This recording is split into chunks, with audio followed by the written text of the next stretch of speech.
Just know I ain't with that chit chat. I'm on the road, cause this that plan and this that get back. It's a different day, no, it's same story, nigga. I been winning, retire like I'm Robert Horry, nigga. They just thought they knew me, but I'm here to make my story bigger. Keep that Laker 40 with me, always know I had that clipper. She act getting on my boat, bet I'm gon' skip her. If they start getting out of line, I bet I'm gon' get them. Pack a bag and book a flight, so they know I'm always trippin'. I been Scotty with the right, so they always know I'm pimpin'. Well, I always say I got haters, cause they just know I'm living. Word to my brody came on, they just know I got a vision. The stove gotta stay on some no product missing. Government want us to stay home, go broke for politicians. Had to carry that weight, never dealt with the opposition. My homie tryna beat the case when he had no pot to piss. I'm tryna cop a bird, but he caught up with all them pigeons. And I can never chase when ain't no love when you got them riches. I'm all alone, I been asking where your bitch at. She on the phone, tryna figure out where to get lit at. You on your own, just know I ain't with that chit chat. I'm on the road, cause this that plan and this that get back. I'm all alone, I been asking where your bitch at. She on the phone, tryna figure out where to get lit at. You on your own, just know I ain't with that chit chat. I'm on the road, cause this that plan and this that get back. Yeah. Alright. Hey, Tuna, you made this? I'm all alone, I been asking where your bitch at. She on the phone, tryna figure out where to get lit at. You on your own, just know I ain't with that chit chat. I'm on the road, cause this that plan and this that get back. I'm all alone, I been asking where your bitch at. She on the phone, tryna figure out where to get lit at. You on your own, just know I ain't with that chit chat. I'm on the road, cause this that plan and this that get back. It's a different day, no, it's same story, nigga. I been winning, retire like I'm Robert Horry, nigga. They just thought they knew me, but I'm here to make my story bigger. Keep that Laker 40 with me, always know I had that clipper. She act getting on my boat, bet I'm gon' skip her. If they start getting out of line, I bet I'm gon' get them. Pack a bag and book a flight, so they know I'm always trippin'. I been Scotty with the right, so they always know I'm pimpin'. Well, I always say I got haters, cause they just know I'm living. Word to my brody came on, they just know I got a vision. The stove gotta stay on some no product missing. Government want us to stay home, go broke for politicians. Had to carry that weight, never dealt with the opposition. My homie tryna beat the case when he had no pot to piss. I'm tryna cop a bird, but he caught up with all them pigeons. And I can never chase when ain't no love when you got them riches. I'm all alone, I been asking where your bitch at. She on the phone, tryna figure out where to get lit at. You on your own, just know I ain't with that chit chat. I'm on the road, cause this that plan and this that get back. I'm all alone, I been asking where your bitch at. She on the phone, tryna figure out where to get lit at. You on your own, just know I ain't with that chit chat. I'm on the road, cause this that plan and this that get back.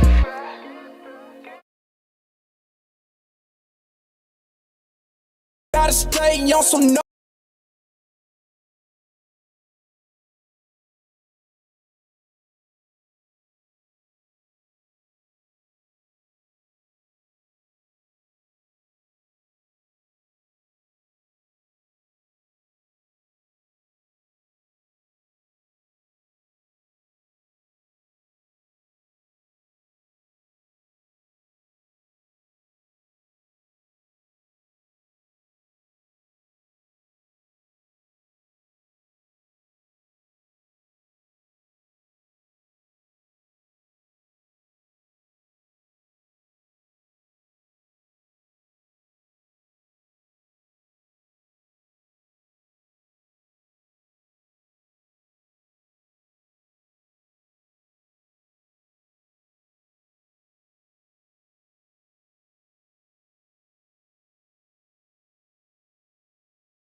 time. Where You know what? keep You know what? thinking, You know what? CP3. Yeah, Okay. You know, I just realized something. what that is. So we're gonna do the intro real quick talk about the stuff over again because the mic wasn't on. Yeah, they said the mics wasn't. Yeah. So you know. Good, because this was terrible. So once again, Your camera was picking up. yeah. So we wanted to talk about Bill Russell. Bill Russell passed. Was it Mary Alice, and then what was Lieutenant what was her real name? Nichelle Nichols. Nichelle Nichols. So big rest in peace to them. Yes. And then CP3 just went on this crazy rant about ass defeat and bald headed girls giving him dome and him palming her head. Yeah, if you missed it, go back to my YouTube channel. No, they don't need to hear that. That's bad. It was a great segment because it's some real shit that we're gonna talk about throughout this show today. You gonna talk about that throughout the show? We're gonna talk about different real topics that people don't talk about. I'm just gonna bring. Yeah, people don't talk about it because only people like you think about it. But it needs to be talked about. No. Yeah. You palming a person's head. That's something that needs to be talked about. That is something that has to be discussed. So it's hard to focus with CP3 in the building. Right. Awful. Just saying, these are real things that niggas need to talk about. Okay. These are real things. I don't think so. I think it's real things that everyone needs to talk. You sitting at the table with your girl and her father, and she say daddy, and both of y'all answer. Is that awkward? Yes, it's awkward, but who really goes through that? Would you answer? It happened one time in my life. It happened to you? You stupid for answering. It was a reflex because we lived together and we went over to Paris' house. And she said, "Daddy." Yeah, I was like, huh? And her father looked at me. I said, "Oh shit." We lived together. What the fuck? Well, no, because if I'm her father, I would think that you can have every other nickname except Daddy, especially in my house. The fuck? I'm not gonna like that. What if somebody? If you had a daughter and somebody did that, what would you do? That wouldn't happen. That's what you say. Let me tell you this. Let me explain this to you. This is how it works with children, okay? The stuff that you do would come right back at you. Okay? No. You're not understanding what I'm saying to you. It will come back at you greater than you put out. No. So if you had a daughter and you go to her house, and she living with her boyfriend, and she say daddy, and you and dude respond, then what? That's his house. In my house, different stories. We in his house. If you at your house and she says daddy, and y'all both say huh, then what? Oh, you want to throw him out? Even though you was that nigga in that situation several years ago? It's different. So you gonna throw him out like Jazz got thrown out? Yeah. Something wrong with you. It is something wrong with you. He's gonna come back and be like, I'm sorry, sir. It's all good. Everything we good. It's not in my house. In his house, I can't be mad. That's his house. My house is a different story. So yesterday was SummerSlam. So it's basically almost a year to date. SummerSlam was this year was a little bit earlier, but last year when we talked about SummerSlam, Bianca Belair lost to Becky Lynch in like 26 seconds. Right. And had a big problem with that because it was like, why are we making black champions look bad? Because then also I think like we ran through a list of strong black champions who've been squashed over the years.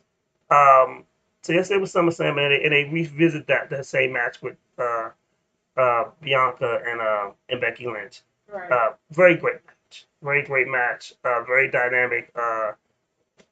Bianca Belair showed off a lot of strength. Very good athlete. It's kind of funny because when she was in the NXT thing, she was never women's champion. No. But as on the main roster, she really has shined and become a face for black women black little girls with her athleticness, her strength, and they were in Tennessee, which is her hometown, which is really crazy because normally when you're in your hometown, they really make you lose in the WWE. But it's a new, They not stupid. yeah, you know, black people will ride like a motherfucker. Yeah, they're not Um, stupid. They're not gonna do that. but it's a new regime with So, I bet you would. So, but Triple H is now such a person. yeah, you are per. Triple H is now the head of creative control, which was previously under Vince McMahon. Uh, so there'd be some changes. This was probably one of the best pay-per-views that the WWE has put on all year.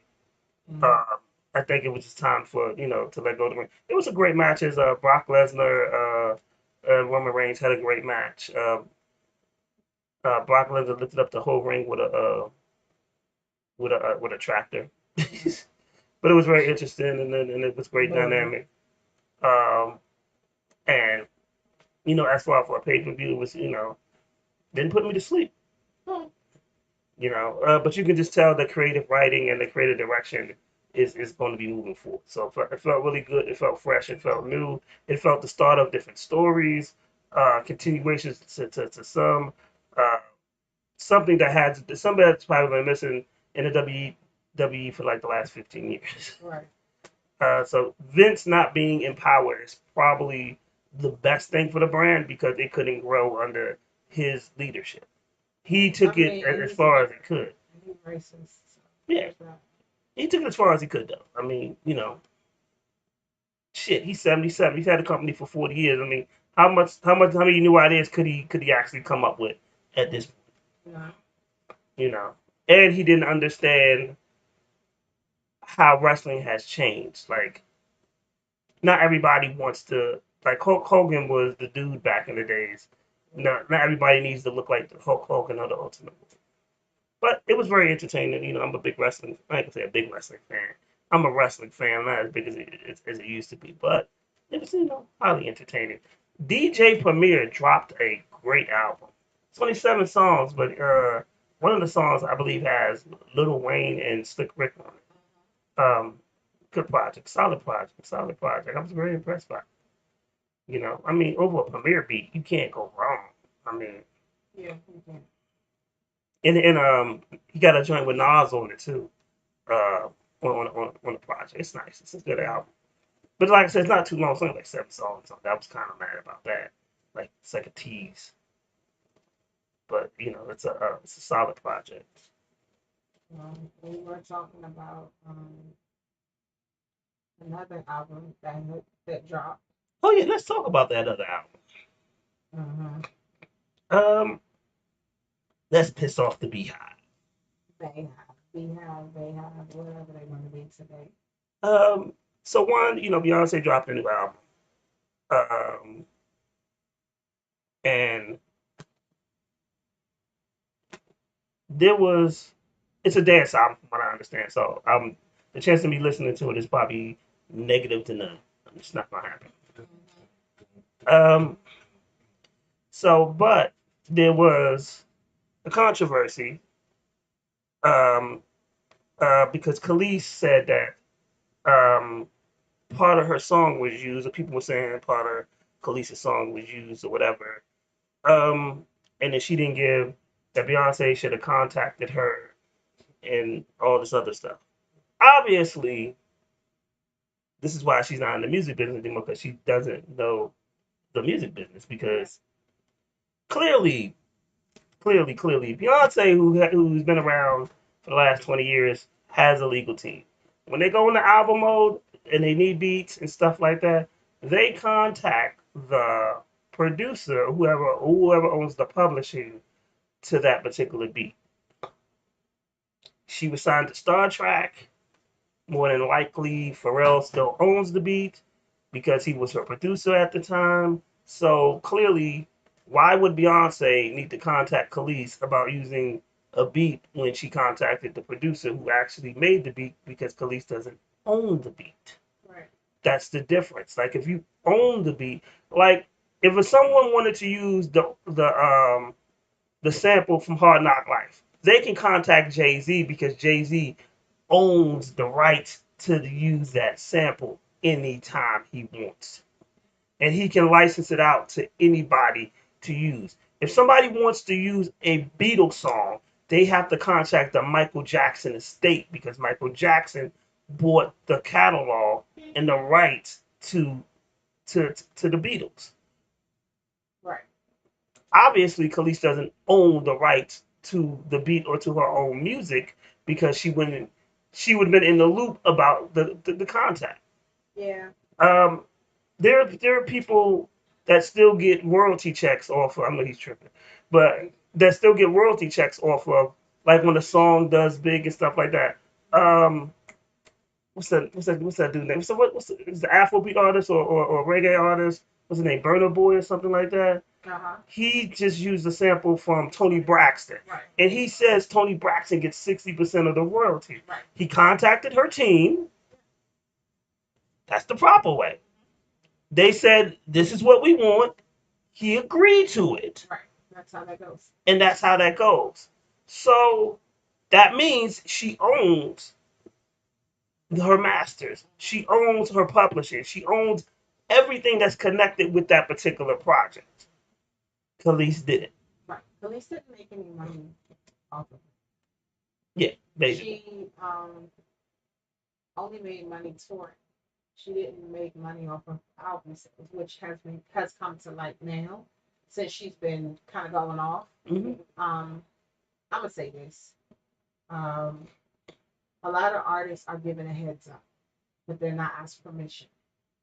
I feel like Beyonce's team could have given her a heads up. Yes, they were not obligated to do so. Out of respect, I would have given her a heads up, but under no means did they need your permission. That's unfortunate for Khalees, but that's not the problem. You can't. That they're going to use her song, which a lot of people are debating. They're like, we don't think that was the actual sample. So I'm gonna get back to what you just said, though. So Khalees did only make money off of album sales. Most artists only make. I mean, No, from touring. I'm sorry. Most artists only make money off their touring because Right. you can.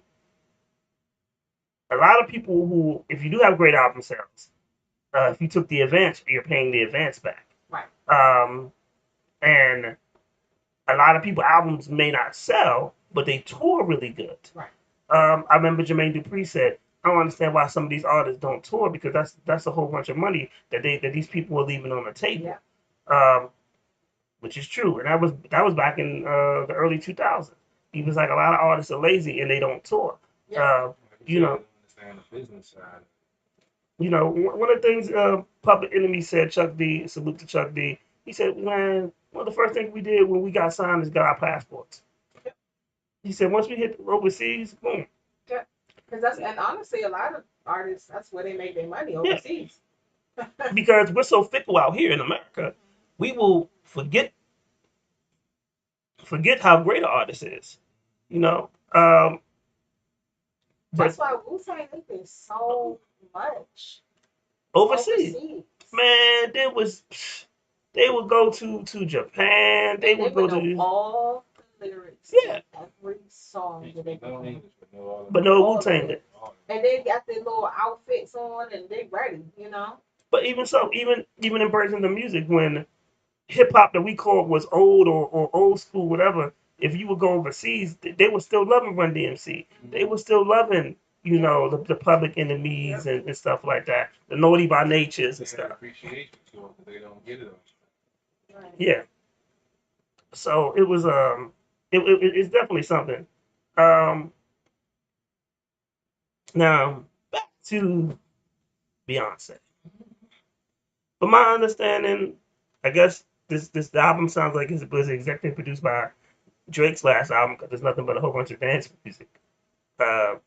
So I don't dance, so I would never buy this stuff. It was like two that I'm gonna have to go back and That's listen. gonna get that shit out. These millennials, they gonna buy it because that's the stuff they're listening to. No, I mean, it's but not even. No, I can't even say that. There are people that have millennials as children who are rocking for Beyonce. You got to remember, on top of that, Beyonce's 41, about to be 42 years old.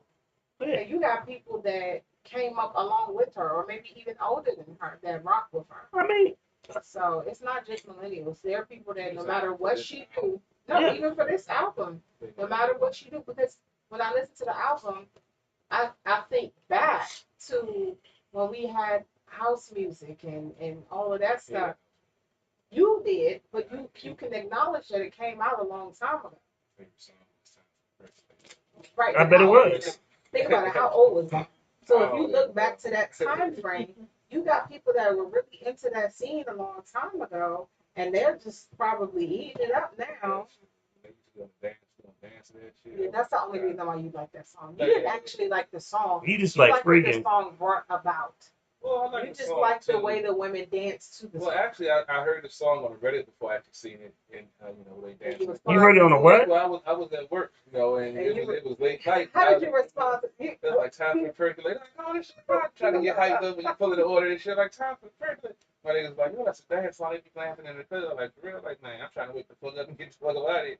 That's what I used to rock, man. But then, in the club, I was like, dang, these motherfuckers go crazy. Yeah, yeah.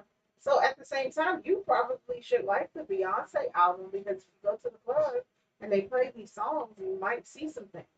But here's the thing too is so going to the club puts a different perspective on songs when you Yes. hear them. Yes. So I remember when first time I heard Lollipop, I was like, it's some shit. But then hearing Lollipop in the club, it's like, oh, okay, Makes sense. yeah. Yeah. But when I saw the video, I was like, this nigga y'all said was better than Jay. Is this shit right here? Get the fuck out of here. Yeah, there are some songs that I just it's okay. And then you go to the club and you're like, oh, okay, it brings a whole new appreciation for the song. Oh, real talk though, Lil Wayne. The artist. Jump that later. Lil Wayne actually gave because there's a story about when Lil Wayne shot himself. The officer, Officer Bob or Uncle Bob, was a white guy that saved his life. Okay. Well, wait till the rest of the story before you laugh. Yeah, he did. When he was 16. Yeah. So, no, I think he was younger than that. Maybe he was 16. But Uncle Bob wound up saving his life. But Lil Wayne paid homage to him because the officer just passed away recently, like last week. And I remember Lil Wayne talking about him, and that's one of the very few interviews that I really like of Lil Wayne because it showed deep into his character. And then he also paid homage to him about him passing away and stuff. So, as always, we will send a heart out. Our condolences and stuff like that to any of the people that just passed away this week, to their families. I know they're going through it because it's a very tough time. Right. But definitely want to acknowledge that as well. Right. So. Why are you over here laughing? We're just the officer that saved Lil Wayne's life when he was younger passed away, and you are laughing. I'm thinking about when motherfuckers shoot themselves and the trouble that comes from it. I was thinking about Pepsi Burris. He shot himself. He got locked up. How the hell did we get to here? I'm just because I didn't. And he's over here giggling. I promise you, it took it so much for me not to pop him like I'm his mama. Like, what is wrong with you? Also, the young lady who was on the stream last week sent more than one song. So I'm gonna play her other song. Okay, yeah. I like her song. I like their song too. Yeah, I like her song. Salute to those artists that on the stream. That's what I'm trying to say. He looks so confused. That's why I looked up. I was like, I guess it was no. Someone sent her song. Yeah, and we played like 3 or 4 different We songs. played 3 songs. Yeah, right? and I was off that wine. I didn't remember. I remember that during the show. He tried to remember a week We later. had you and Jade up here messed up over this wine. Hey, man, I thought it was gonna rough up, baby. I'm glad July over. Shit. This motherfucker. Man, it's the last day of July. Going into August. It's hard to believe it's August. So next week is my sister's birthday, and we're supposed to be doing something on a yacht party, something on a yacht. Hopefully, I won't drown. I keep telling people I can't swim, but I can drown real good. Float. What? I can't even float right. That's why y'all should have come with me to Aruba.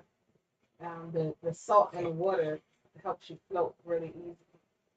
It's past my knees. That's as far as I'm Well, What was the sexy lady in there that needed your help? going. Did we both gonna be SOL if I go out there? Ain't no reason for both of us to die. you gonna float really easy. Trust me. Like I said, I had a bad experience in the ocean. I stay out there. Well- It's not the ocean; it's the Caribbean Sea. It's bigger than I'm used to. Being a pool, that if I can't see the bottom, I ain't fucking with it. What if she needed mouth to foot resuscitation? You want to do that for her? Call my boy, he got a foot that he loves. Not I. That ain't my thing. Would Can you you let bring the mic closer? Because I'm scared Scared of what? that you. Would you, this mess? What? This is some real shit that I'm passing along. I didn't say it was. would you let a female walk on your back? Yeah. Would you let her suck your toes? Nah, that shit ain't something else. What would you say if she said I can suck your toes though? I've had somebody to suck on my toes. I'm like, no, thank you. How do you say no thank you? You just be I like, just say no Could you thank snatch your foot back? Like a Nah, I little mean, I girl? get a foot rub, but you know what I mean, if you rub my feet and you suck my toe at the same time, I'm like, I'm not mad at my foot. oh, so are you not gonna stop her? No, if you rub my foot, that's one of my spots right there. You rub my feet, yeah. Your feet. I'm so disturbed That's why right I call now. me foot. Somebody told you got bad feet, dog. That shit is like an aphrodisiac. Man. Rub my feet, suck my dick, boy. You know some of the stuff's like How do we get there? You know what? We done talking to you. Um, we done talking to you. Okay. so Well, the ladies now know. I'm sure somewhere out there there's a lady like I think that nigga had cornrows back in the early 2000s. Somebody recognize I think I did that to him, and he ain't took care of this kid ever since. Man. Hey, man. Come on back through. My feet hurt. Oh my God. So we do have something new though. We do have something new. So and you should really like this, Lady Internet. Okay. So we have an artist, acclaimed artist, Prince CD, vocalist, guitarist, songwriter, music director, from the Democrat of Congo. He plays music. His music plays in several different countries in Africa. Okay. And this is because it's exclusive. Like nobody else got this All right. in America. And he's actually made an appearance on the Voice in Africa. Okay. So we're gonna play his song. So that's the one thing I love about the show. Like we play music from New Zealand, we'll play music from Africa. It doesn't necessarily have to be American hip hop Right. or R&B and stuff like that. But this is a world premiere for us. So we're gonna premiere this right here, Nationwide. nationwide. He's also married to somebody we know. Oh, really? Oh yeah, Oh. Jay Jims. Really? Yes. Yes, the good old fashioned stylist of Jay Jims, you know. She can hook y'all up for some fashion. So some of y'all won't have to always look like Bama's when y'all go out on dates. Looking like and shit. They all look alike. Man. You know, she can hook you up. Some of y'all might even get jeans that actually fit. Oh. Yeah, but But they don't even make jeans that fit no more. You know how hard it is to find a pair of straight leg jeans nowadays? Where you going? Where you Obviously, they're not the right place. you definitely not going to the right place. going? Right, they out there. Somebody go to Burlington. I don't Is it know. Burlington? Everything is Burlington with you. But well, if you go into the thrift store and you need somebody to do the shopping for you, There you go. can contact Jay Jims. Yes. You see, and here's the thing, you won't even have to go. Just tell her what you want, and she gonna get it for you. There you go. How does that work out? Ain't that amazing? You know it. Bye. I'm just thinking. Gal on the beat. Prince de Angelou d'Afrique. Bébé la mukana olota. Mama oyebisa ngai. Nabala mando na te. Nabala mando na te. Bébé la mukana olota. Mama bandeli lisusu. Nabala mando na te. Nabala mando na te. Passion malamu bazalie. Akolala kolamuka na projet na yo. Otia yo na mabondeli yo. Oyanga mando na uti wapi. Apekisaki nga bilingalinga. Mekasi na yo kakite. Tala efuti nga zero e. Nazande matoi mangongi ngongi yo. Nazande matoi mangongi ngongi yo. Nazande matoi mangongi ngongi yo. Nazande matoi mangongi ngongi yo. Ebele baza wa ils font semblant mais ba ebike na suka ba kopala na teo. On postenga tous les jours na ba réseaux sociaux na yo synonyme jusqu'à la gardeo. Supaka na ba insomnie, na mawa, na ba chagrin, na ba souci, na ba tumement, na ba jeté blanc. Suka nango ola lili kola wewa. Bona bien, moi c'est Paulina.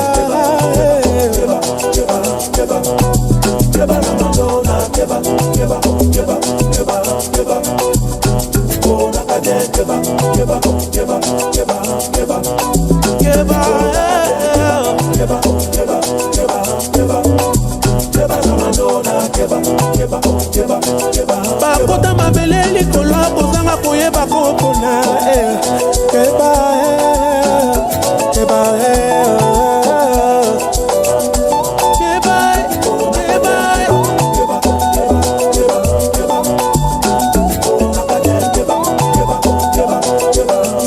la compétition Théo.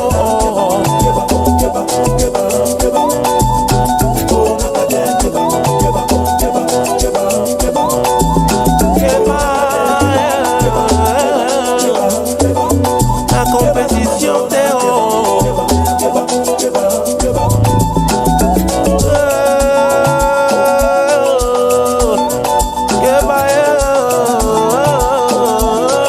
Mr. B5 the rhythm. Sticks.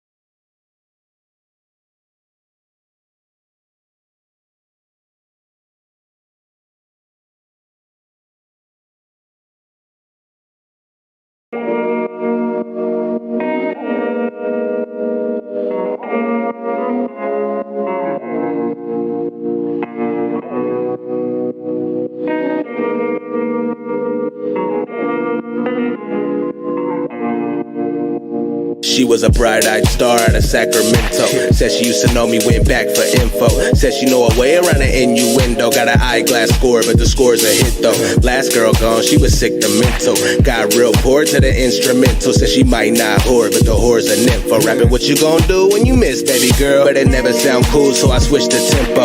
Delve a little deeper in the mix down. Shit, I'm really gone, I don't wanna hear shit now. Sat through all the sit downs, came cause I'm on, and I bet you need to get down. The realer that it gets, I bow my head and pray to never miss. Run is the shit, keep it on the under how I live. Acting like I know what it is, yeah.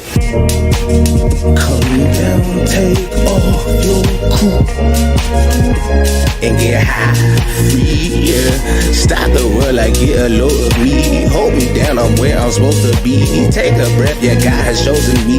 Drop the tape like Pete, the growth of me, yeah. Come down, take off your coat And get high, free, yeah. Stop the world, like get a load of me. Hold me down, I'm where I'm supposed to be. Take a breath, yeah, God has chosen me. Drop the tape like Pete, the growth of me, yeah. I think I be in my head, cause I'm dope. You know that. She got a workflow, fish she don't trip on. Couple little beats you might wanna get the kid on. Caught me in the league, got me in the mix. Got me understanding there's a habit we can fix. Gerardo. Hi, hello, what's your name? Look so good, you should be ashamed. Boys both actually was a lame. Girl, for you I put in pain. A Mary Denims, Cartier frames, 100 on the watch, caught on the chain. It's sunny outside, but I make it rain, and I do it over and over again. I know that ain't none of these my friends. I know that they really ain't come from the trench. I know that they evil and they just pretend. I know that they fake and copying trends. You go against me, they'll come around the ends. Caught me a drop, a big body Benz. Split up a milli, just me and my friends. I'm burning on bridges, I'm cutting loose ends. Hello, hello, hello, I'm here. Hello, hello, hello, I'm here.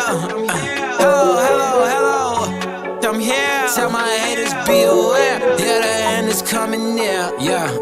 Hi, hello, what's your name? Look so good, you should be ashamed. Voice off actually was a lame. Girl, for you I put in pain. A Mary Denims, Cartier frames, 100 on the watch, caught on a chain. It's sunny outside, but I make it rain, and I do it over and over again. We took $1 and made it a milli. See what was made and you will go silly. King of the city, I'm taking the throne. The palace is mine, I'm sending you home.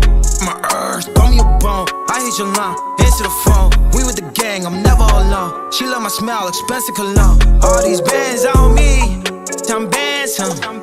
Yeah, my pockets ugly, but I'm handsome. Yeah, these bands on me, I'm handsome. Yeah, my pockets ugly, but I'm handsome. Hello, hello, hello, I'm here. Hello, hello, hello, I'm here. Hello, hello, hello, I'm here. Tell my haters be aware, the end is coming near. All these bands on me, I'm handsome. Yeah, my pockets ugly, but I'm handsome. Yeah, these bands on me, I'm handsome. Yeah, my pockets ugly, but I'm handsome. Hello, hello, hello, I'm here. Hello, hello, hello, I'm here. Hello, hello, hello, I'm here. Tell my haters be aware, the end is coming near. Hello, hello, hello, yeah. Hello, hello, hello. Hello, hello, hello. Yeah, tell my haters be aware, the end is coming near.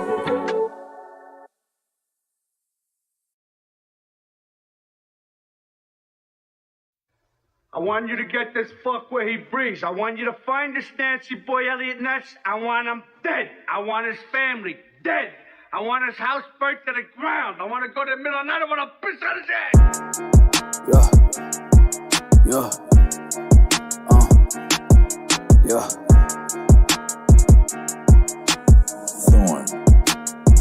I love you, Bobby. All my bitches all wear designer, we'll do knockoffs. Switch about a little paper, man, that is not law. Got a young nigga who don't play, bout to pop off. We about to go and make a play, that's a drop off. All my bitches all wear designer, we'll do knockoffs. Switch about a little paper, man, that is not law. Got a young nigga who don't play, bout to pop off. We about to go and make a play, that's a drop off. They always wonder why I act like this, cause my block hard. They wonder why she always in my whip, cause that top's off. I'm always clipping, gripping on that glick, don't make it hot dog. And if she acting like she with the shits, I got that hot sauce. They always know I'm in touch with these streets, don't need no iPhone. If he always show a nigga love, you know I ride for him. Got a couple your homies turn on you, they ain't gon' cry for you. Run around like you the man, rub it down and go and put the iron on you. Had to live to learn a lesson, this is what you die for. Every day this shit a blessing, cause it's been what I want. Never dealt with pounds on my night, on my high horse. We was always sitting in the kitchen, left them pots on. All my bitches all wear designer, we don't do knockoffs. Switch about a little paper, man, that is not law. Got a young nigga who don't play, bout to pop off. We about to go and make a play, that's a drop off. All my bitches all wear designer, we don't do knockoffs. Switch about a little paper, man, that is not law. Got a young nigga who don't play, bout to pop off. We about to go and make a play, that's a drop off. Okay, them niggas, they don't really want no work, we get them knocked off. Niggas grabbing switches or the pumping, that's the sawed off. I got bitches running in and out the trap, they like the fuck raw. And me and Slime got the packs from the back, so we count up. Whip with the stick, my niggas got drip, and bitches bitches love me. The one out of two, don't get it confused. Plus your mother love me. I know niggas that can't count the two, but they got hella money. I know niggas I can't trust their moves. Niggas hella funny. Aye, fresh out the ghetto legit. She suck me off like a tick.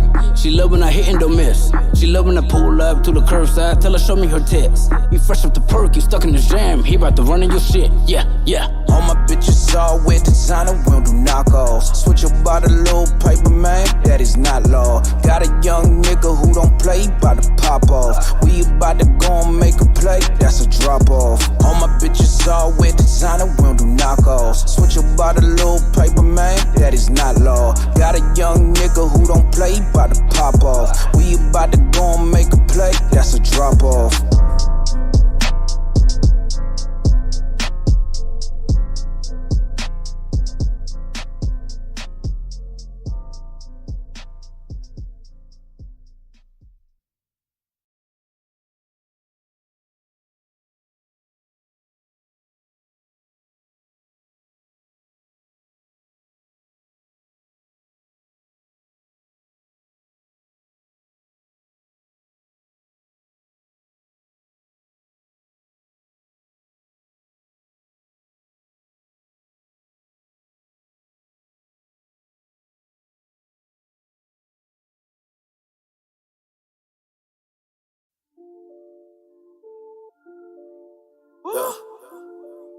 Yeah. Right.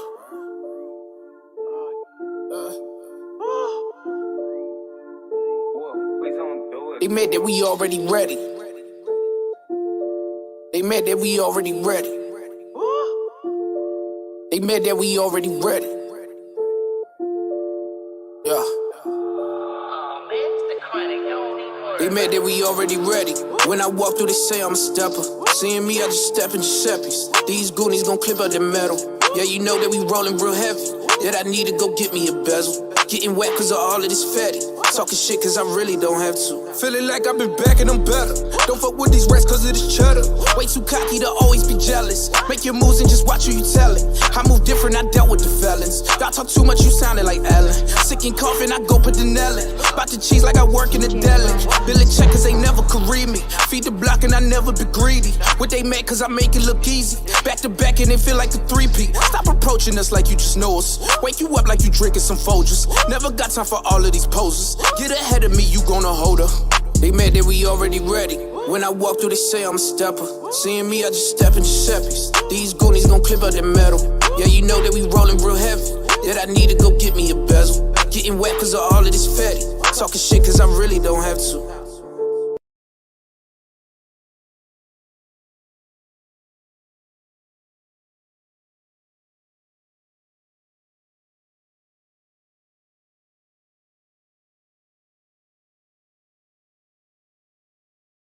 If y'all can see the things that CP3 does while we have these music breaks, we might go viral. Sometimes they kid on my feed, you know, on my YouTube channel. Sometimes I bring up the time and scenes feed when the music is playing. So. And you look a fool. You did. You look crazy. Good music playing, man. I was feeling that. So I really want to talk about the first song that we played from Prince CD, all the way from the Congo. I love the vibe. Yes. So you go first, lady. I mean, you know, I love the Afrobeat. I know, that's why we did it for you. Yes. Yes. But I will say, as far as lyrically speaking, it was a good flow. I just don't know what to say. Yeah, I don't speak French. If you speak French, I'm sure that, you know, you may have some wonderful things to say, but it makes you want to up your game, your linguistic game, when you listen to that. Because it draws you in. It's like, oh, what did he say? Well, the thing about good music, though, is even you may not understand it, but you can feel it. Right. And you can feel it. Like the Right. beat, the tempo, the flow, you can feel everything. Correct. So I was like, yo, that's why I was thinking about it. And then, you know, we had CP3 over here. I don't know if he was feeling it or reminiscing over some girl, because I know it was a sexy little track. So you was combination of flashback and it had kind of like a soundtrack feel to it. Like I could see it, you know, like on a movie maybe a movie about Africa, maybe, you know, see, like, you know, nice little scenic view of sun going down and shit. He done came up with a whole video. You know, I'm thinking, I told you, man, I'm on Jupiter. You right know now. what? Don't CP3 go from ratchet to professional real quick? But Like, then what they did get he back do? to ratchet. The Yeah, they music go back. really pulled me there, man. The music just brought it out of me, baby. That track had me feeling it. You know, I didn't know what to expect. 'Cause I'm not a big Afro beats person. I don't listen to a lot of that type of music, but it was a nice track. And, you know, I definitely enjoyed it. I could see me getting turned up, starting my morning. We saw you getting turned up. Yeah, man, that's like some good inspiration shit. You Well, didn't know what he I said. I definitely, didn't know what he said, but I still. He could have been singing about sucking on toes now and how you feel. I mean, he can do what he wants. I'm gonna just definitely get ready to it. I bet you is. Hey, as long as it get me where I'm trying to go, I ain't sucking no But- toes. but I do agree with 151. You can feel it. You may not know what he said, but the flow was good. The When music- Afro beats.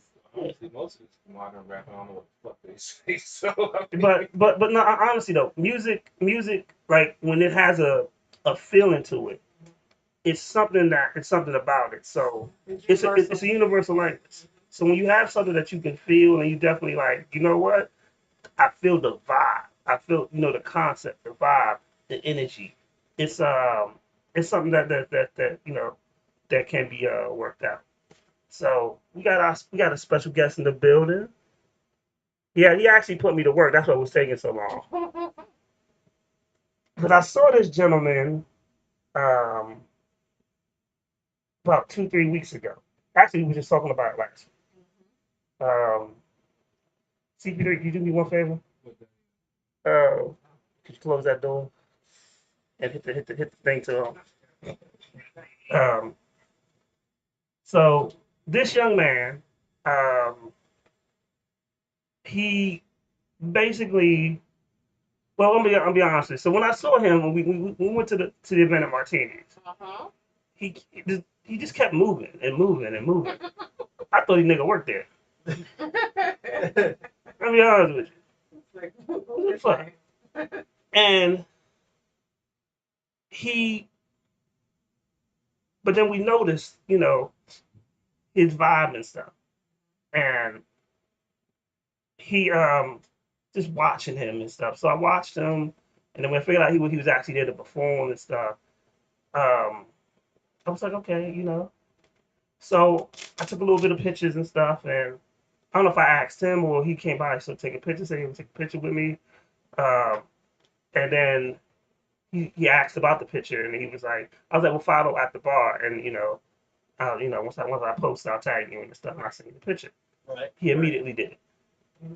So one of the things that I bring that up is because one of the things that was lacking in when people complain about stuff with the DMV and artists and stuff like that is that the lack of networking, because this is before people even really know who I am. I'm just guy with the holding the camera. This is before Eddie Kane, who was, you know, tells people, yo, this is one of the best podcasters out there. You know, this is before people know that, you know, me and Well Connected Kev, like, we go way back. And, you know, I'm actually there with George as a partner. And they find out I'm filming the whole event. But he's one of the very, and granted, I do some artists, but he's one of the very few people that made their way around the room before the show started. Right. And that's where people lose themselves because they don't network. They don't build their brand. And we talk about it every single week. Yes. You gotta network. You gotta put yourself out there. Not everyone's catching on. Now they won't understand that part, right? You know, but I watched him like network and work the room, and then when he performed, what made him win was he was the first person to take the crowd. And what I mean by that is, so everybody else's song was the same. You know, they got the fake Migo flow. You know, everybody's too cool. Some people didn't have no energy, and when he came with a banger, and he got the room jumping. And after the performance, everybody tend to have better performance after that because once the room gets lit up, it's a whole different energy. As we were just talking about with that, like the first song we played by Prince CD, it's a feeling, an energy.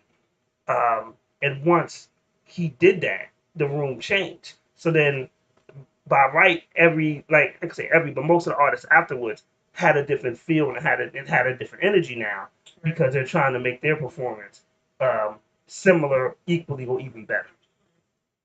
So, but this is hey Marco, I welcome you to At the Bar. Good, y'all. Good, y'all. Hey, Mac, you're 703 DMV. That's that IG baby. And one thing about him is like once he performed, he made fans, but then he had a QR code on his phone, and he worked the room. Yep. One minute he was standing next to me, then I looked and he was over there. Then he was some other girls, he was there, but he worked the room. Right. The whole purpose of these shows is to grow your fan base. It's not to win; it's to grow your fan base. Right. To have people who didn't know you when you walk out the room. Right. So if you play in the wall, how am I get to know you? Well, how am I gonna follow up? If I really like you, how am I gonna follow up? How am I gonna get your music? How am I gonna actually be a fan if you're not telling me? So Yeah, so definitely. So we welcome to your show. You are the certified indie tour winner from the DMV. Thank you. Thank you, y'all. Yes, as y'all know, I did won the certified tour DMV edition showcase over at Martini's in Fort Washington, Maryland, and it was a great honor to be a part of that show and to network myself and to make connections and to make new fans because like you said, like if you can't network yourself, how you ever be big? Exactly. Yeah. Like when it comes to rapping, like people think that if you just have good music, that's enough. No, you have to have the market, you have to have the networking, you have to have the connections to make it big because you could have the best song that you've ever written, but it all comes down to networking. That's it. That's true. Because at the end of the day, like people want to know who you know, or do you know this guy, and does he know that guy, or that guy, or that guy? You just gotta know somebody. You gotta know somebody. You gotta know somebody. You gotta know somebody. And if you don't, then you're just gonna stay at the same level that you are at the end of the day. So, Lady Antoinette. Okay. So. I already know. So tell us how you got started. How did you get here to this point? Well, I'm gonna be honest. When I first started hip hop, I just started it out because it helped me get the girls. Like I was not that good with the ladies, and I thought getting into hip hop would be a great way to get the girls. Like. Well, I was already into music, like at a certain young age. Like when I was 6 years old, I would go down to my basement, I would play karaoke, whatever, all that. But I always knew that music was going to be a part of my life. And I was always a fan of hip hop ever since Eminem. I first listened to him when I was about 9 years old, and it like connected with me instantly. And I was like, I could probably get into this. But I started just doing it for fun because like all of my friends were basically just doing it for fun. And we were just posting it on SoundCloud, all of that stuff. And I started a group actually in high school. One of my friends and I did some songs together. And people took notice of when I rapped. And they were like, oh, I think we got something here with you, man. Why don't you keep going with that, but on your own? And so I did that. After high school, that's when I basically started like pursuing it full time. And after that, I would go to showcase after showcase after showcase to promote myself and to get my music out. And I didn't start posting on all platforms until 2020 because I thought that was the best time to market myself because it was during the pandemic, so I literally just like put my songs out there because everyone was staying at home, so they would be basically just be on their phones all the time. So I thought that'd be a perfect opportunity, and it was working. Right. And when I got into the certain type of music, go-go music, which is a DC anthem. It's a DC music, but it's not really well known around anywhere else besides DC. I figured why not put those samples into my hip hop songs, Right. and that's when I started doing more songs like that. And then I think that's one of the things that helped me grow a fan base in DC, because with my songs, especially that are go-go sampled, it helped me get into certain places, and it helped me connect with all these people. And then that's what led me to drop my smash single She Bad of this year. And I noticed that I started hearing it outside of my friends, and I started hearing it more in clubs. I heard it a couple of times, especially when I went to Martini's. Before I even performed, I heard that song, and I was like, oh, I think I got something with that song. And so that's when I performed it at Martini's during the showcase. And I did not think, I already performed, like, and I already got the crowd involved already before, but that was probably the best performance I've ever performed in front of that type of crowd. Because, like, I've never seen an audience get so hyped and so energizing, because that's what I always want. I always want to bring the best out of a crowd, out of an audience. And, like, I felt like the energy, the positivity was in that room when I performed that song, and I just couldn't stop.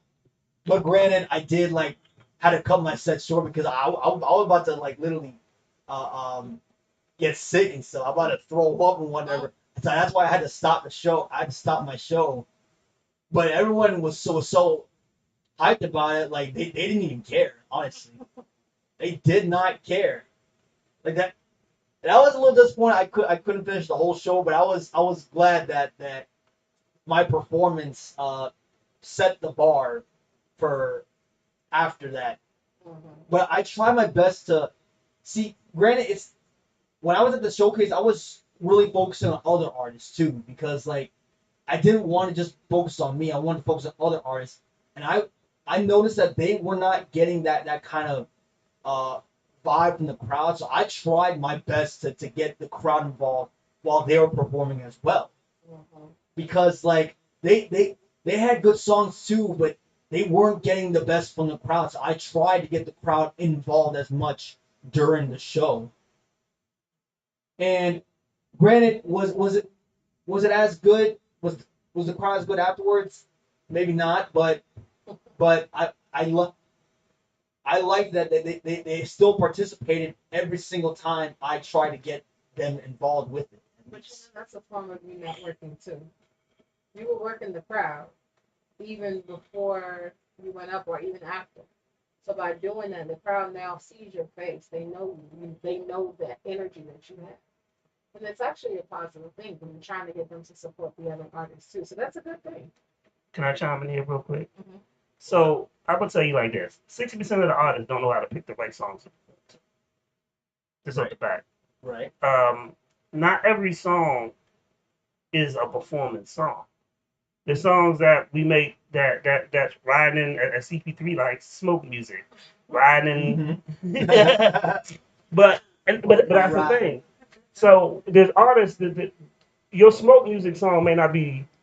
If we in a room full of people, we in a club, the smoke music song may not be the right song. That may be your favorite, but not be the right song to perform. I was talking to an artist about maybe 2 years ago. We was in Miami, and during his set, he did a love song, and then I pulled him to the side and I was like, "What the fuck are you doing?" And he was like, "What do you mean?" I said, "Why Why, I just wanted to do. I said, boy, we in the turn up capital. Right. These niggas don't sleep over here. These niggas, this is Miami. Don't nobody come to Miami for love. Like, if you don't make a turn up set, and then so when he performed, when we went back to Miami several months later, and he did a turn up set, he came to me and he was like, yo, he was absolutely right.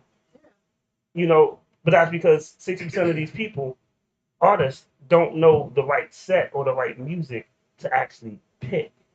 And as a person who look at it from, I've been a manager, I've been an artist, I've been a promoter, I've been a podcaster. People are looking for something different. If you can't give them something different, then you just saying the same thing the other dude said, then why should I pay attention? You gave them something different, so that was something good. And I like that. I like that. That's the thing about me. Like growing up, like I was always different. Especially when I was in school, I was always different. That's why I got picked on a lot. But I was like, oh, you know what? Forget that, man. Because like, you can say what you want. You can say, what? Yeah, fuck that then. Fuck all of y'all, man. Because I dare myself be different. I always want to be different. Because if I'm not trying to follow a crowd. I always want to stand out. Because like, if you stand out, then they're gonna remember you for sure. But if you follow a crowd, they're not gonna remember you. They're gonna remember the crowd. Yeah. Me personally, as an artist, I always try to be as different as possible because, like, I don't want to try to ride a wave. I want to create one. Because if you ride a wave, you're gonna fall off like these other artists. But if you create one, you're gonna be a legend. That's my personal opinion. Because who could be you but you, really? Shout out to Snoop Dogg for saying that. You got a question, CP3?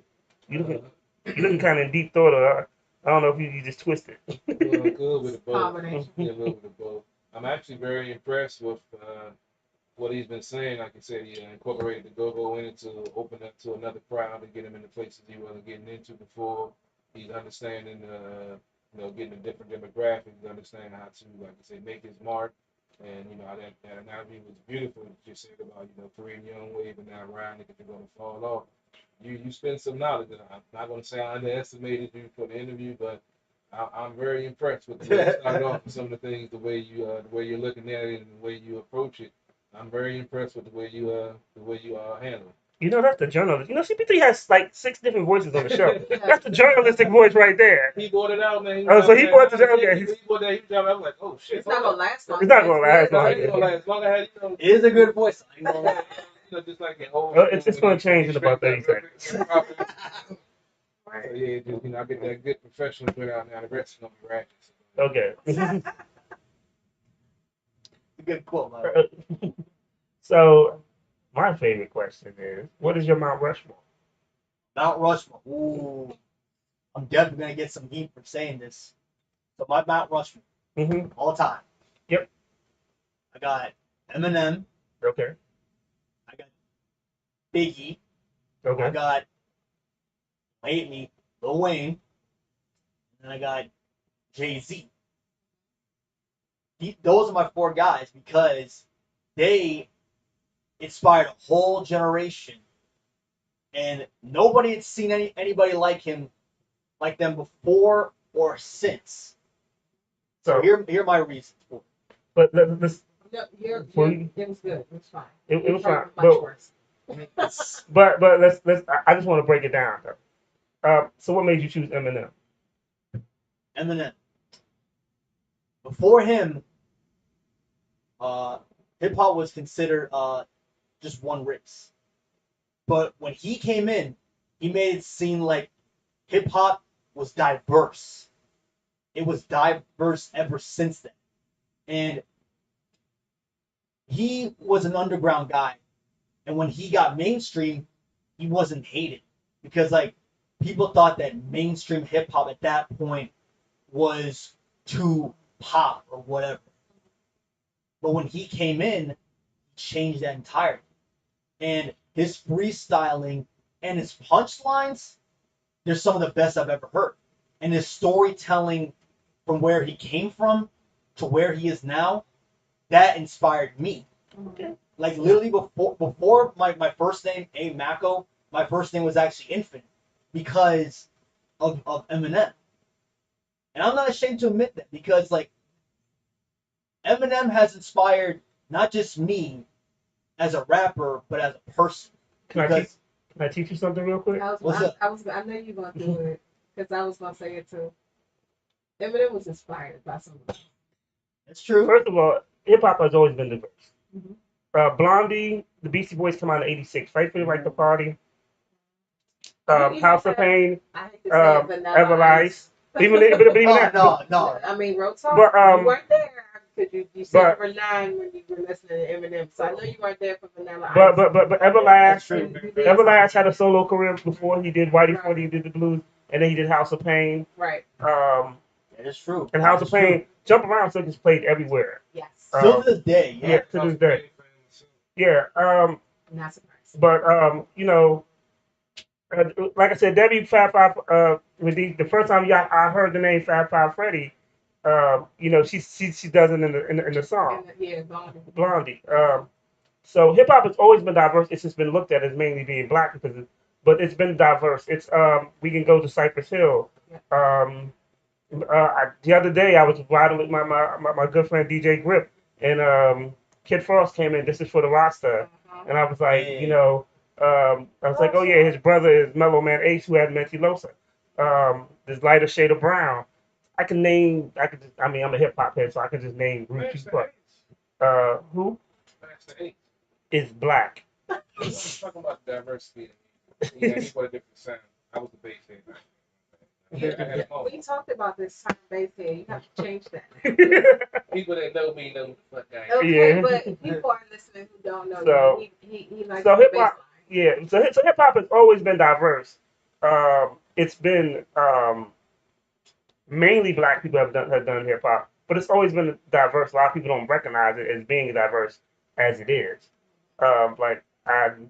When Cypress Hill came out, I thought them niggas from New York. To be honest with you, I was shocked to find they was from LA because their first couple videos, Yeah. well, they look like New Yorkers. And there's a lot of artists that we didn't know their nationality until we saw a video or a performance. That's true.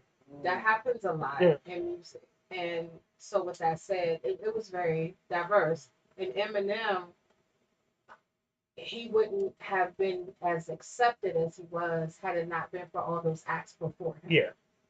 It's true. That is true. 'Cause I mean, we give them respect. I mean, Eazy-E had a white rapper named Terry B, and her album was called Murder She Wrote. That was probably back in like '89, early '90s, I think. I want to say, She was to like, the 80s.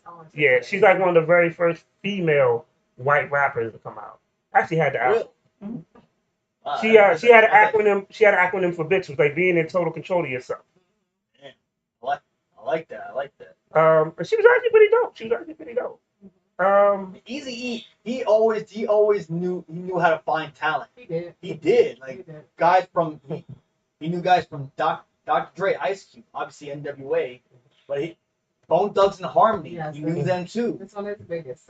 Yeah. One of his biggest. His biggest acts. Definitely. So hip hop has always been diverse. I just don't want you to think when Eminem came in, all of a sudden we got diverse. Like the Beastie Boys Fight for Your Right to Party.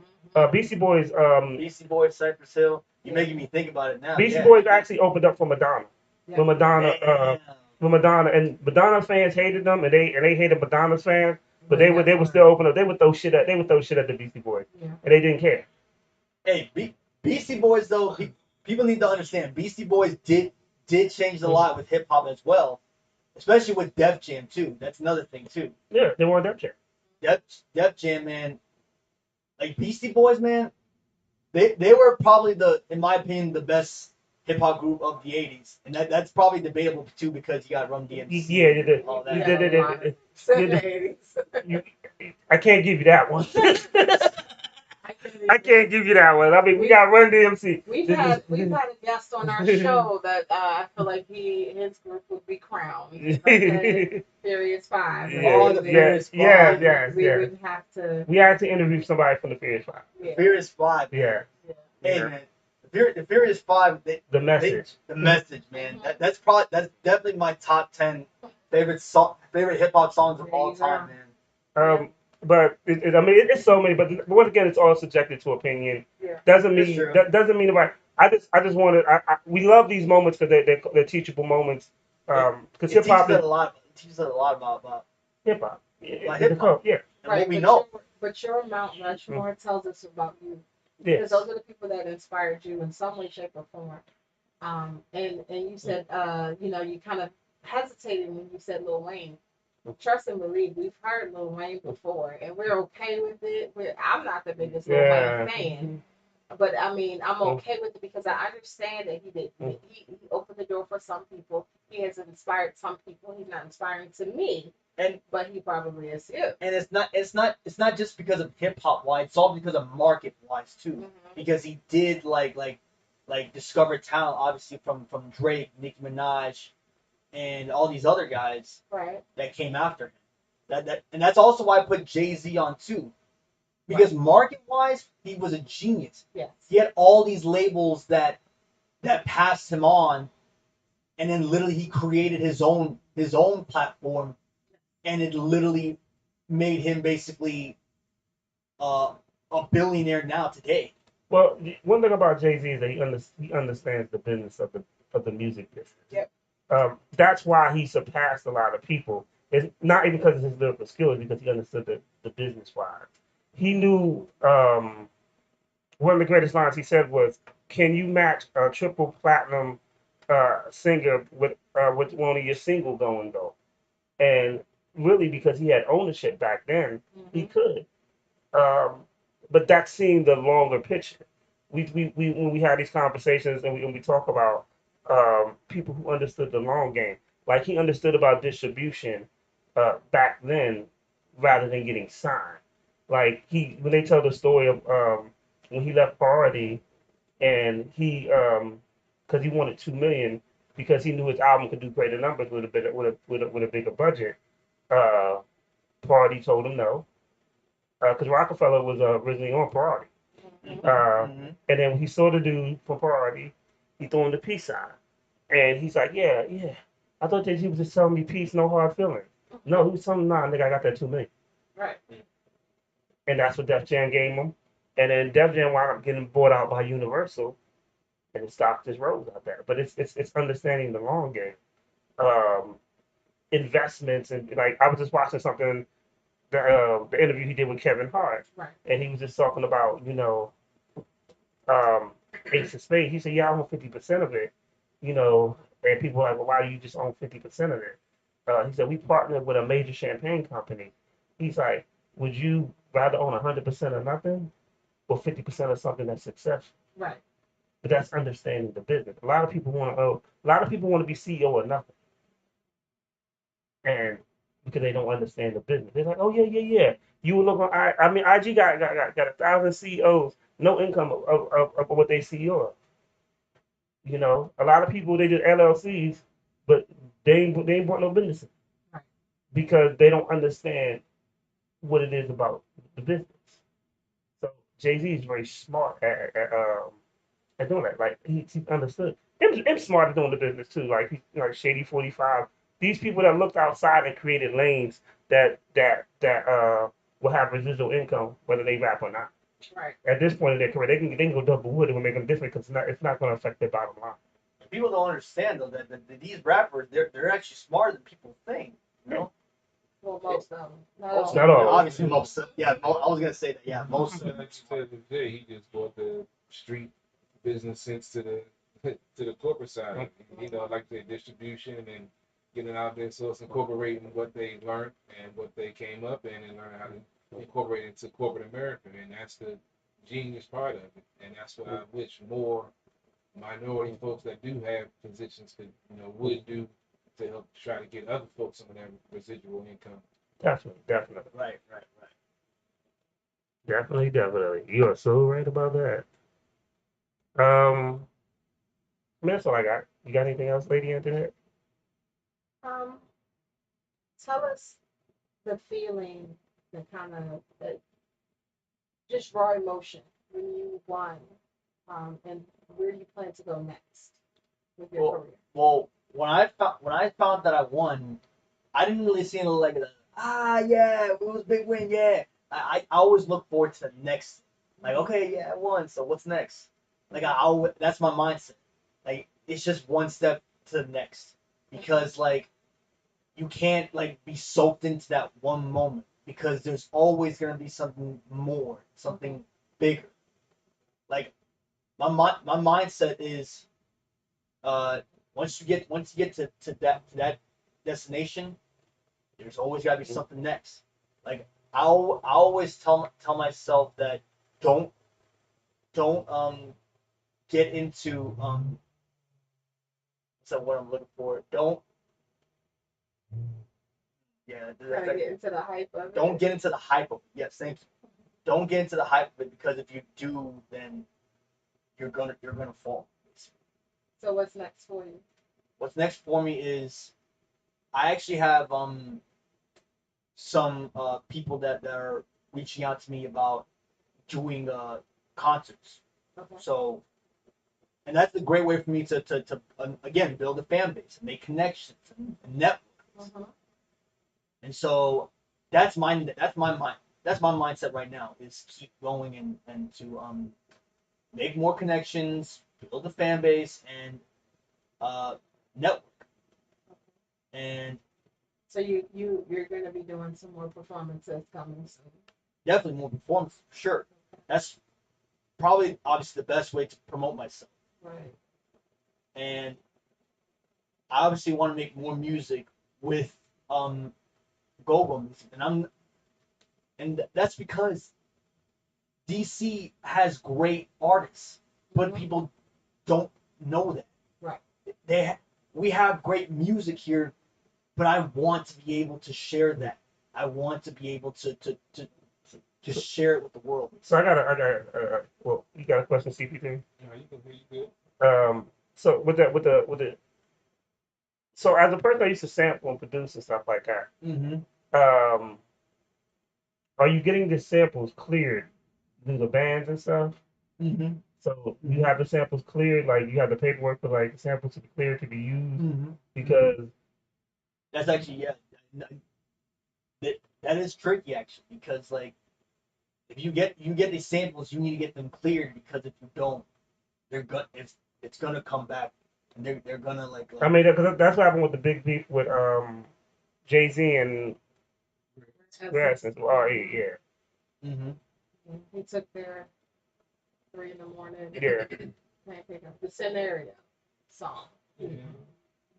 They didn't use a lot of other people's songs. They did, but still, that was the big fight about it, though. Yeah, but there's a difference between you performing these songs live and you doing a studio production of their song and releasing that. So there's a difference. He did change it. He didn't He exactly steal the did. exact song. He stole. He changed and put his spin on it, which Stole 80% of it. I mean, just because you stole, out of the $100,000, you got 80,000, and you left 20,000 on the table. It's still situation. It's still that. It's still that. And anyone who knows anything knows Jay-Z, he got ties to this area. So Yeah. He knows. So you are is your music on what platforms is your music on? Spotify, Apple Music, Tidal, Pandora, obviously, SoundCloud, YouTube, basically all platforms, really. Who did you use your distribution to? I use it through Bentley Records, actually. I'm actually in a distribution deal with them as well. Okay.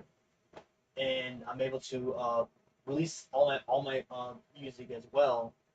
And as long as I get clearance from other samples that I have on songs, then that's when I'll be able to release them. Obviously. CP3. Look like you in deep thought again. Hey, put your journalist voice on. So we heard your influences, your Mount Rushmore, and you said, trying to take it to the next level. I'm one of the folks that's not really impressed with this new generation of rappers. What is your take on the state of rap right now, and where do you want to take it with your career, and where do you see your career going? It's a good question because like I feel like hip hop is obviously, in my opinion, the most popular genre in the world right now. But I feel like it's also too copycatted because everybody nowadays is doing the same style and flow as like the Migos and the Futures. They're basically doing, and everyone around America in particular is copying Atlanta specifically. Atlanta is basically being too copied, and that's where I come in. I don't want to do that. I don't want to do that same flow or beats or whatever.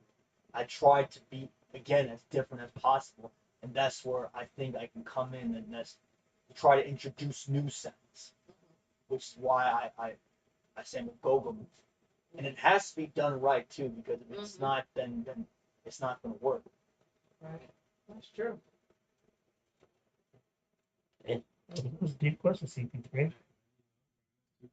Oh, yeah, we're proud of you. Yeah, we're proud. I mean, So next time you shoot a video, we need some video girls to come. You know, right, here we go.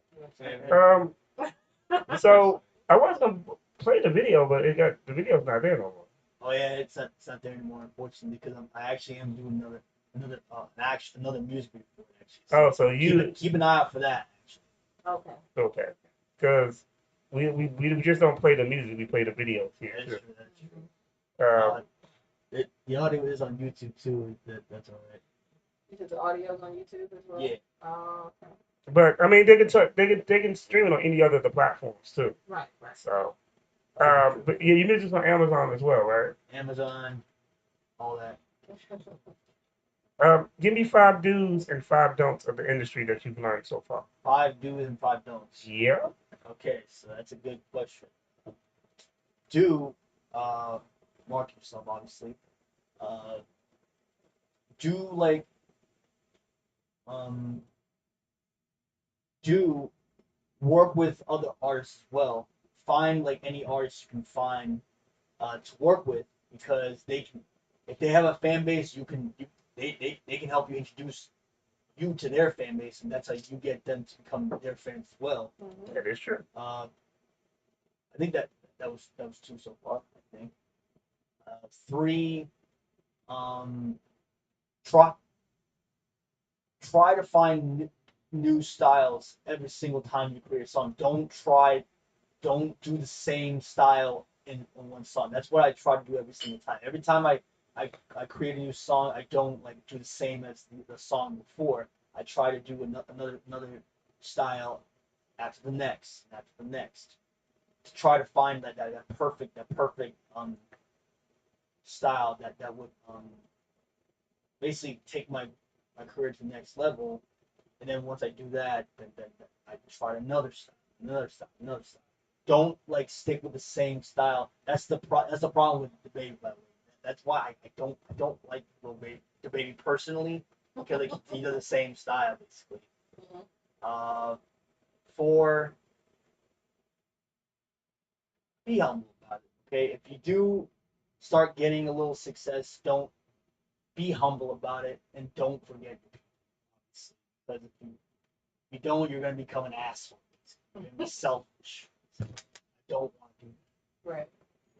And Oh, but that's. 5, it's all. At the end of the day, it's all about music. 5, do it for the music. Don't do it for the fame or money, whatever. Do it specifically for the music. If you love it that much, just stick with that, and the rest will take care of itself. Do it for the Nookie. That's good. That's So- good news. So don't just put your music out there and expect for it to blow up. I did that a lot in my early stuff. I didn't market myself. And that's why I had little to no plays when I started, because I didn't promote myself. If you don't market yourself, how are people gonna know your music? 2. That's probably the only one I know so far. That's fine. I mean, it's not an average question. So we're gonna That's ask. true. Um, I think number 2 from. I think the only second one I can think of is. Don't try to be something. That's why I feel like a lot of these cats are doing. They're being something that they're not. If you're basically trying to be somebody else, like they're not gonna see you as you. They're gonna see you as that person. Right. CP3, don't try to be a good person because you're not. I've tried, brother. It's a daily struggle, man. The fact that it's a struggle speaks volumes. Yeah, but that's the thing. You know, I've been a nice guy, and When? recently, the last almost 2 years, I've been a reasonably nice guy. When? I What was haven't it? cussed anybody out. Look, that's what he said. I haven't put hands on This nobody. is his version of I life. haven't put charges. That's good. But yet I still have people that want to try me. I And mean, then when the other side comes out, then, oh, I'm the crazy. you are the crazy one. What are you talking First about? of all, your tone speaks volumes, my guy. Like, you need to understand that your tone says it all. We know you're crazy. And it does not appear that your But I try to kindness is contain- genuine. I try to contain my crazy until provoke, and then when I'm provoked, then I'm crazy. But it's very easy to provoke you. But that's not my fault. When I tell you, when I tell Nothing's you ever things- your fault. When I tell you things that provoke me, and then you do them, then what does that mean? You want to see what's going to happen, Bless your heart. and then I'm gonna give it to you. The question is, are you gonna like what you get? Yeah. And 9 times out of 10, they don't. Next. Next. Next. Y'all ready to hear the music? Well, let me ask one more question. Oh, go ahead, before do we your play. thing. This is my last question. Y'all know how I am. No, This is my- No, it ain't. Don't do that. I might have one more question. She's lying to you. It So will flow along with the interview if I have another question. But tell us like your dream collaboration. Dream collaboration. It's a good question because there's so many artists I would love to work with. It's gonna be a process, but hopefully I'll get to that destination. My dream collaboration would obviously be. I think my dream collaboration would want to be with. Probably gonna get a lot of hate with Drake. Drake Okay. because he would give me like the best hook Yeah. in my opinion. I agree. I don't like Drake, but I can admit that everything he touches. Everything he touches will become like a hit. I like Drake, but that last album was garbage. Oh Yeah, no, but instantly. he's Hey, talking can we about- talk about that real quick? He's talking about collabs. Okay. Okay. We're not talking about that. But can we talk about that? Okay, go ahead. Yes. What's your issue? It sounded like you had an issue. It sound like he was literally just doing like basically club records. Yeah, Like He just did. basically for the clubs and it was not working at all. like- Beyonce did the same. Who did? Beyonce just did the same. Her whole What? album is for the club. But difference is though that That's Beyonce. yes, and Beyonce. Drake. Drake should stick to doing hip hop and stop trying to do that kind of stuff, man. Because it did not work at all. He said it's okay with Beyonce, not Drake. He's trying to expand his fan base. He wanted to get some of the doom people, dancing to the music. And obviously, it didn't work for him. It Yeah. didn't work at all. Some of the, But honestly, when you look at these numbers of projection for this album for Beyonce, it's nowhere near like Lemonade. We were talking about the Lemonade album earlier. It's nowhere near. It's like not even half You of got, what Lemonade did in its first week. you got to remember when Michael Jackson did, was it Blood on the Dance Floor? Oh yeah. That album, even though it went like double platinum, it was considered a failure because his Right. other albums had done like 10 million. But even when we look at Janet, when she first came out, she sold 6 million. And they were like, Yeah. that's nothing. It's like really 6 million, nothing. All right, but we're gonna play. We're gonna premiere. The second song is gonna be a premiere. The first song we're gonna play. She's a Baddie. Uh-huh. Yeah. And then what's the second song called? It's actually called Drill Time. It's gonna be available on all platforms on August 10th. Okay. Ho- hopefully it'll be as good as the first one. So just to let you know, we're gonna listen to it. Yes. We're gonna critique it. Yes. We're gonna tell you if it's good, if it's hot, or what you need to work on. Yes. So that's the only the main stipulation that we have when we play music. Yes. So if you don't want me to critique it, if you have weak feelings or anything like that, tell me now so I won't play it. Just let us know. Yes. I'll let you know. I'll let you know. So You sound done. Okay. So we're gonna play this song and hopefully CP3 will sober up. What?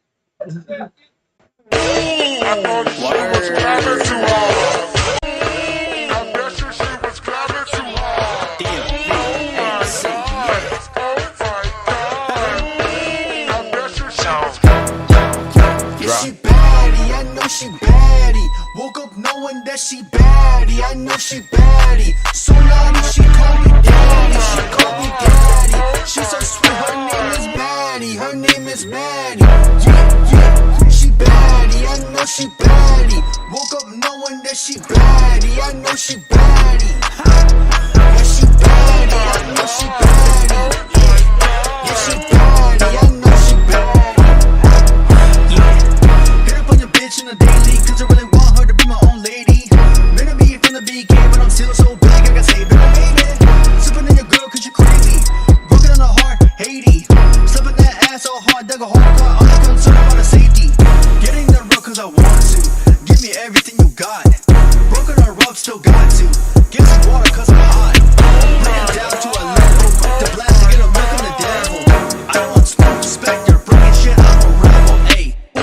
She riding me so hard, ayy, ayy. She riding me, I shoot just like a star, ayy, ayy. She riding me so hard, ayy, ayy. She riding me, I spread her legs apart, ayy. She baddie, I know she baddie.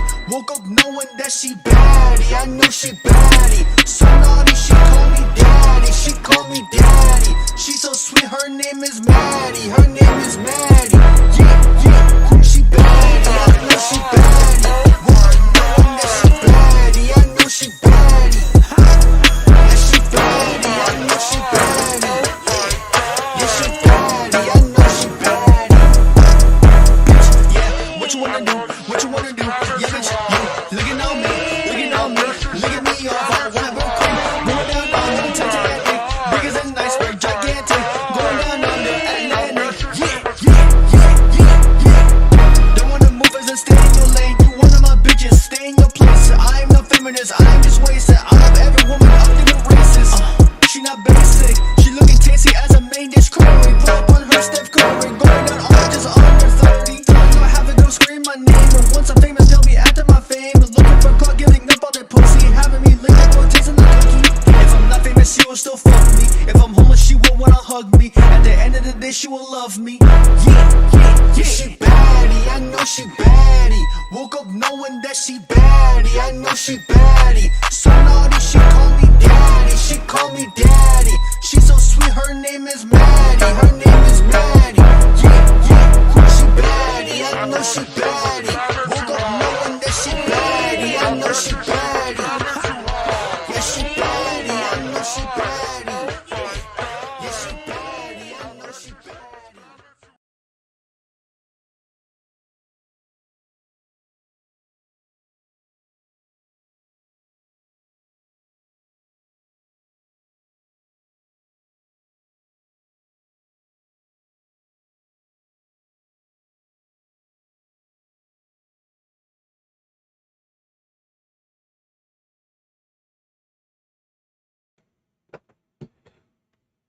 That was She's Baddie. Man, oh man. Like I said, he got to see when he performed that joint, he was standing on a chair. He was really getting out there with that joint. The live performance was different. I can't because I don't own that footage. That footage is owned to the promoter. Yeah. Which is me. No, the promoter of the show. Like, the footage. That's why I can't put none of the stuff out yet. Right. That's true. They gotta chop it up, flip it, smack it, flip it down. Oh no! Wait.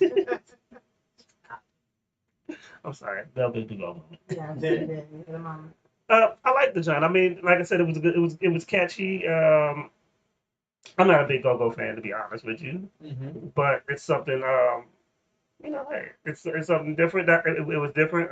Probably a good performance. The one thing I would say about this, and I remember from your live performance, is you do gotta get a little bit more breath control because you gave your song to all. You was like about ready to die afterwards. Yeah, literally, if you saw my performance, literally, I looked like I was about to just let it all out. Like I was like, oh shit, I'm about to do this now. Like it was that was only the downfall. Like I didn't get to finish because of that. But that's one thing about it's a learning experience. So It is, yeah. so you have to learn breath control. You want to give it your all, but you don't want to give it your soul. So like, especially if you have one more song to go. So you know. Like that's the thing though. Like when I perform, like I try to be as energizing as possible, but I didn't realize it could be Detrimental, yeah. It can hurt you at it times. could hurt you, yeah. I didn't realize it could be painful to be that energizing. I don't know how Travis does it. I don't know how these other hype artists do it. But that's something that obviously I have to work on. Obviously, if I want to be like a great performer, I need to learn how to control myself and control my breath, control my energy. So basically our fourth member of here, Cruel Intentions, is in the comments. He's always like the fourth member of the team. He's a DJ. Yes. But he said, to him, he said the song was okay. He can see playing it either before or after or the clappers or clappers to the front by Wale. He says, and tell him that he knows that he can actually he does lessons on breath control for performing. My man Cruel, me and him go way back 20 years. He was a rapper, DJ, producer. Right. So, definitely. What's your thoughts, Lady Internet? Well, we listened to your song last week, right? Yes. Okay. Right. And I think I liked it a little bit more than I did last week. I liked the bounce beat at the beginning. I grew up on go-go music, so I'm there for it. I'm here for it. And then after that, I mean, it was a party song. The beat was good. I liked it.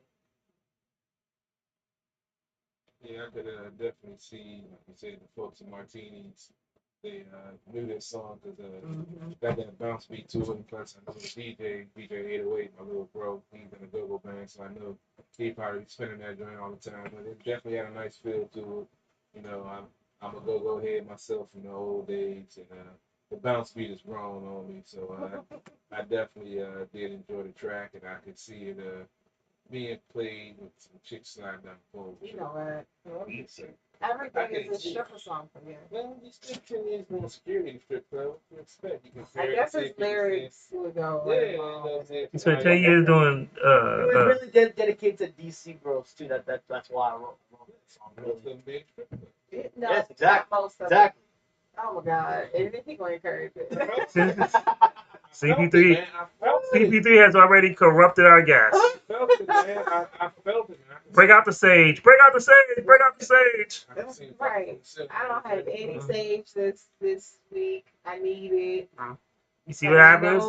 I need some dollars with the pole here. I swear it's been on. You know what? She baddie. Yeah. Baddie, man. You always just You always just say. You always want to turn everything into a stripper bar. Yeah, you see me do like this, like yeah. I see coming from the pole from the ceiling. Yeah. What's really wrong with you? I'm glad he too messed up to really speak loud. I'm trying to stay in the zone, trying not to be too bad. But I keep on. Y'all, nothing that is all you. You are the Lone Ranger right now. I'll be. Good time to it. Oh my God. You guys read. Oh Lord, oh Lord. Lord. I never knew that nigga. Well, the one on the show was not really the Lone Ranger. Bass Reeves was the one. Bass Reeves is who the Long Ranger was based on. And that's what they call his sidekick. I mean, Bass Reeves basically the movie with the Black Cowboys, The Harder They Fall. The Harder They Fall. One of the characters is Bass Reeves. So Bass Reeves plays Bass Reeves. Yeah, is the character of who the Long Ranger is based on. Except for Bass Reeves is actually black, and of course, White America made the Long Ranger white. Native American.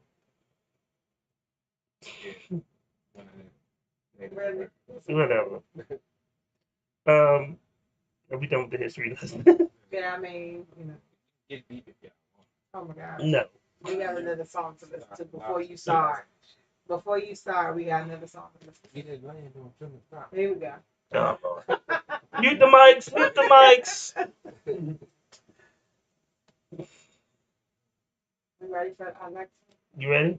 Yeah, let's do it. All right. It's called Drill Time, really. It's gonna be released on August 10th. Y'all make sure to check me out on all platforms. AMACO. Let's go. Let's get it. Yeah. Background. DMV, AMC, yeah. It's drill time in this heat. I'm exactly what the industry needs. It's drill time with this beat. That's what I pull out in the streets, yeah. I'm DMV's new trap house. I'm getting lit when I black out. It's drill time, it's drill time. I'm DMV's new trap house. It's drill time in this heat. I'm exactly what the industry needs. It's drill time with this beat. That's what I pull out in the streets, yeah. I'm DMV's new trap house. I'm getting lit when I black out. It's drill time, it's drill time. I'm DMV's new trap house. If you know me, then I'm educated. In terms of hip hop, I'm elevated. I work better when I'm medicated. I'm so high that I levitated. I got producers running to me. I got collab features coming to me. Bitches twerking cause they fucking with me. Low me, getting pussy for free. Ballin' in arenas, you should call me Mr. Luke. Keep myself peaceful and chill like my grandpa, he's boot. I salsa dancing cute, but I get hype off sugar. Like Cardi, shoot.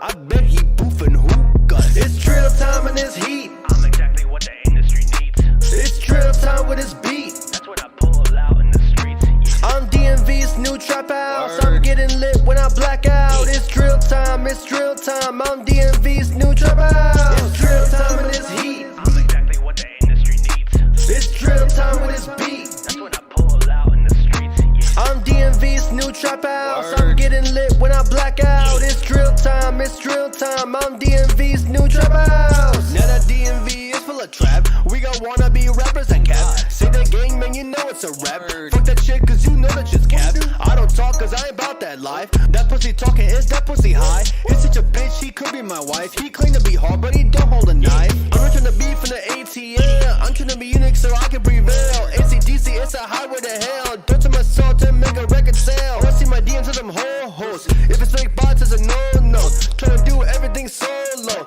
Bustin' loose, it's a go-go. Trying to speak it clearly and I'm trying to stay on beat. Thinking never bar without a girl in me. Spinning 5 lanes almost like a comet. As it tones in my body, spitting vomit. Spitting it's the blood, now I didn't inhaler. Ain't a failure, killing these Boston Paler.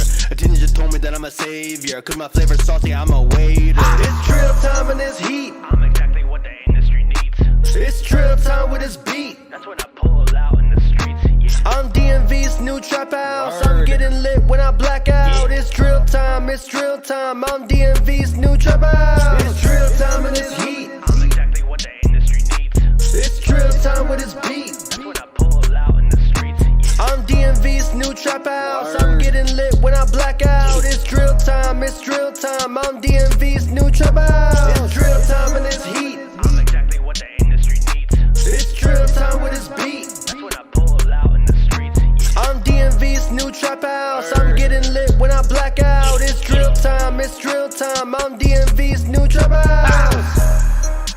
DMV, AMC, yeah.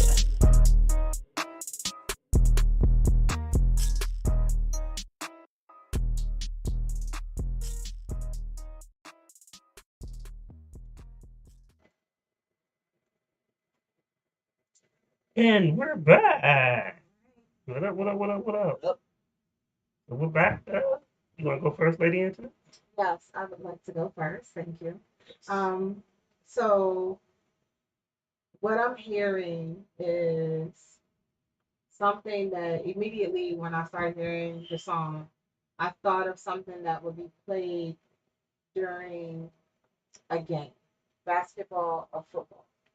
The only thing that I would change under those circumstances are the vocals. The vocals kind of have to have a punch, but other than that, I would shock that to them.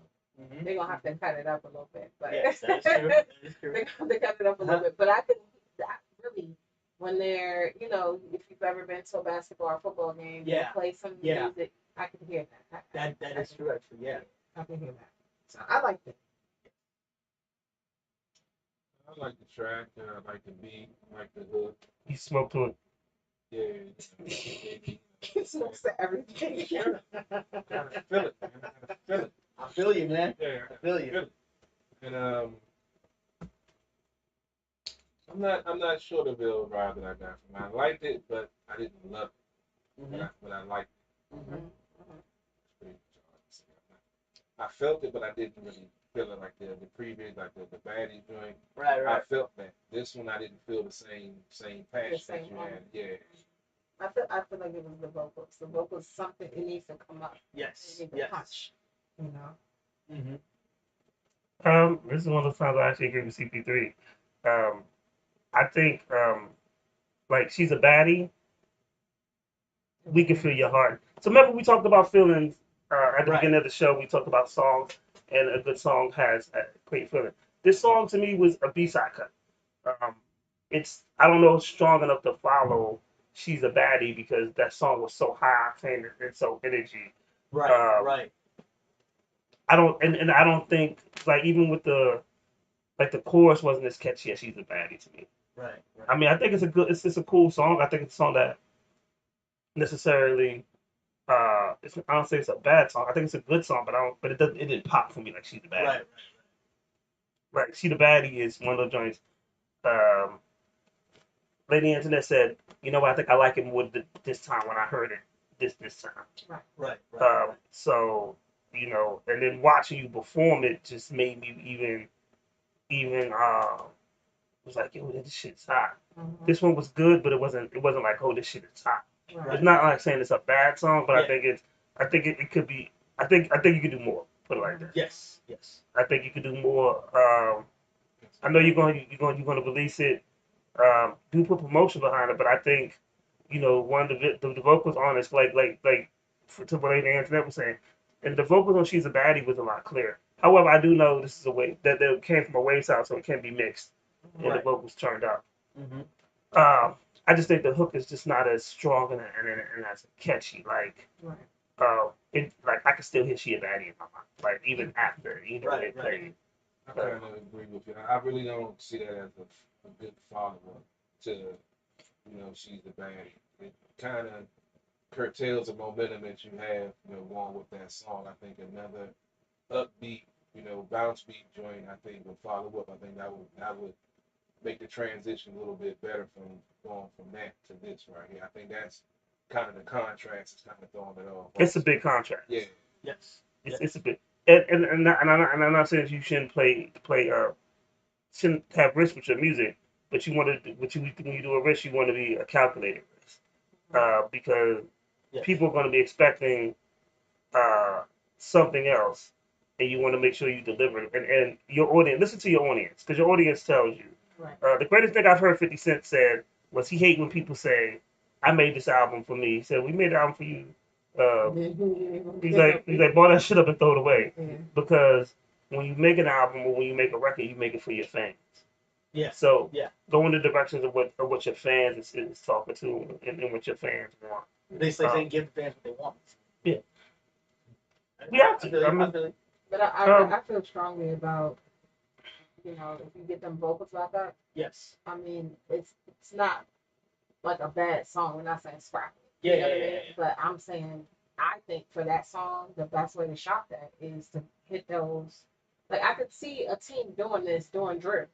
Yes. You see I what I'm mean, saying? and shout out to my man Cruel Intelligence because he's basically echoing some of the same things that we just said. Yeah. He's like, yo, he said the second song, it's okay, but when you start with a record like She's a Baddie, you have to keep the energy up.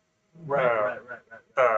So and what it is you raise the bar really high. So you got that, that's what we said about Formation Unlimited. You raise the bar high for yourself, but now you have to live up to the bar that you raised. It is kind of a hard thing to do because like you said, you raise the bar so high, it's hard to follow up on. Yeah. That's kind of how it was at Martini's. Like yeah. It was hard for other acts to follow, but the bar's so high. Like I try so hard to maintain that bar or elevate it.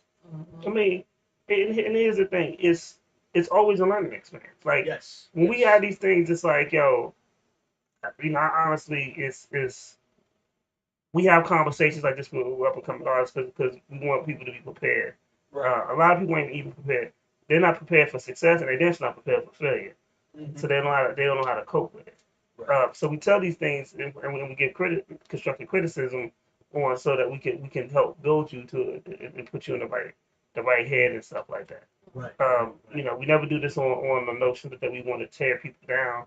We want to do it on the notion, or we want to build people up. Yes. If someone told me, hey, yo, 151, you should do this, and that would improve the podcast, I gotta take that into consideration. So that's what we do. Right. But like I said, the potential's there. Yes. But I don't know. You're gonna release it. You're gonna release it. It's always said to be released. Release it. But I don't. To me, I don't think that's like she's a baddie. Like even with the video that you had that you're gonna reshoot, like the video that you had was out for like several months and you had over 5,000 views on it. Right. That's the momentum. So you don't want to kill that momentum. Yes. And you want to continue to ride the wave, and that's how you build your fans and stuff. Right. You do want to diversify your music, cool, but you also want to give the music that the people, when you set the bar high, you got to continue to be to perform at a high level. Yes. Yeah. I hear you. And we got more questions from you. You what? I was just thinking about something. I got that submissive track that I was trying to get Renegade to jump on. Yeah. He ain't really let me know what's what. I got to shop it to you, man. See if you can Definitely. put the bars on there. Because I do beats myself. I got a SoundCloud. I got a artist I was working with until he decided to have 2 kids in a 1.5-year span and change the whole trajectory of his life. But definitely. Right. Because that dude had talent, man, and I was like, man, don't do nothing that's going to jeopardize it. He put an album together. He got my first track that I produced, and next thing you know, boom, she pregnant. Boom, she pregnant again. Didn't even wait 6 weeks. I told him. Damn. I mean, you probably did done the same if you're not. I mean, you probably got kids that change down. For 6 weeks. They say 6 weeks. I'm waiting 6 weeks. You waiting 6 weeks? She got 2 other hoes.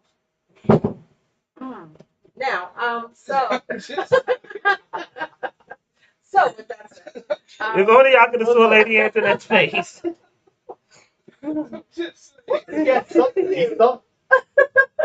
Oh, bro, we have to deal with this 3 hours every week. I'm just saying. God. This is 3 hours every week we deal with CB. And this is a good day. This is a good day. He's wild. He's way wild. I was like, oh, but he's just a little loopy today. He's not too bad. But then here you go. Okay. Also, Cruel Intentions, my man Jamel said that he would definitely, definitely release it he could definitely release it as a second single, but definitely put the dollars and the promotion behind the She's a Baddie. Yeah. Because that's the stronger of the two. Right. Yes.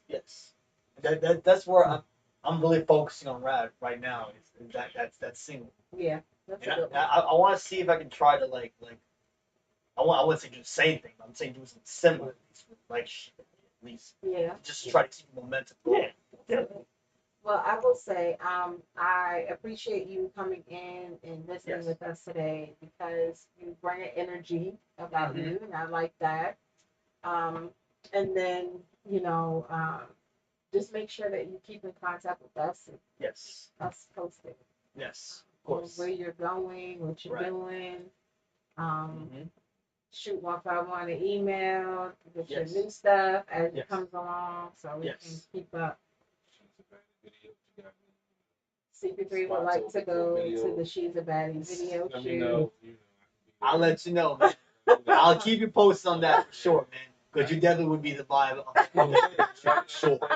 You know, I can do security. You know, Oh if my you need. God. You He know, plays Oh, you can play a gunman. I was gonna say he plays a good gunman. You know, I play my No my guns in the control. video, Okay, please. no.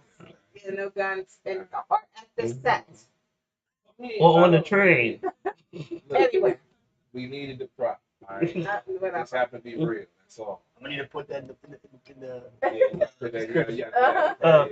No This guns. is props. This is props. No fake. My Do you, first role was number do you two, have so- do you have a social media page or will you have Facebook, I got IG? You Facebook. I got Facebook. I got Facebook, Twitter, all that. Let me get the rundown.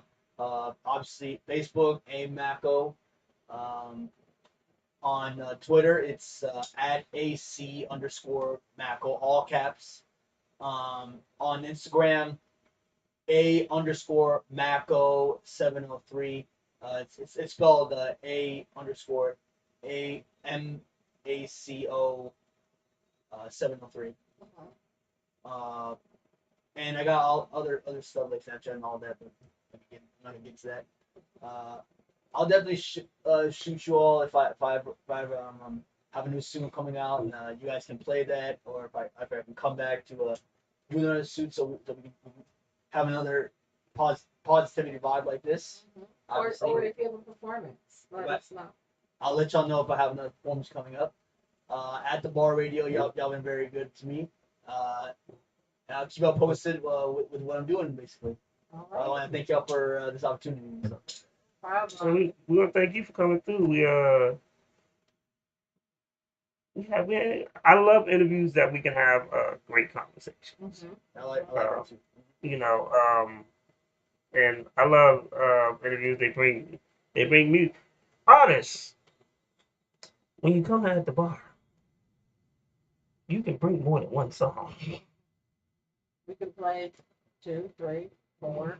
Yeah, They might play a whole album for you. I mean, we've done listening sessions with people. We've done a listening session. Like you said, the business aspect. Yeah. It's about getting your music out there, Yeah. bringing in new audiences, and like you said, expanding your fan base. And that's the only way you're going to do it is by, hitting different markets. Like I said, you definitely got the business side and the game plan. And unfortunately, most of these other folks, they don't want to put the work in like you're putting in. That's why I say when it comes to my sports show, and when it comes to artists in this game, they want to live the lifestyle, but don't want to put the work in to get there to get that lifestyle. And with that, the bar, yo, they just taught me a lot, man. Not just rap wise, but business wise as well, man. Without that, man, I probably wouldn't even know half these stuff, man. I want to thank y'all for that. No, I mean, that's one of the things is we if you don't share the knowledge, you can't expect people to have knowledge. Right. You know, because there's so many people like, oh, well, they don't know this, but did you tell them? Right. There you go. Did you teach them? You know, are you standing there complaining, or are you going to be part of the solution?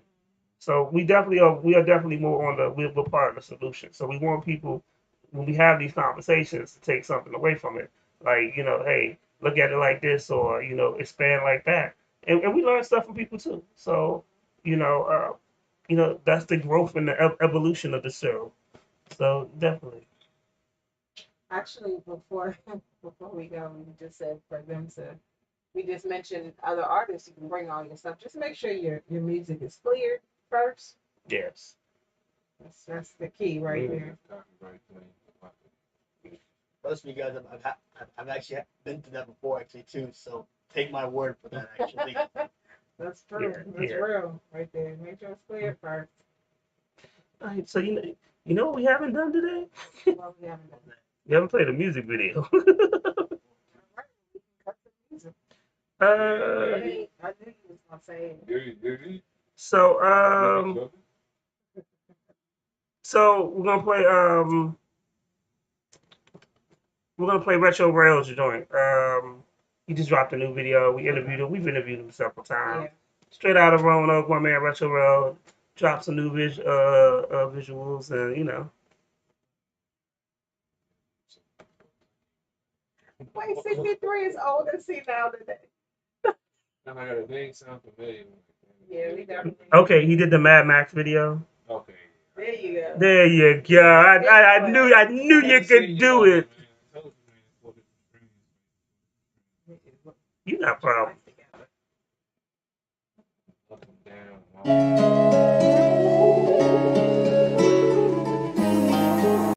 That boy Ed.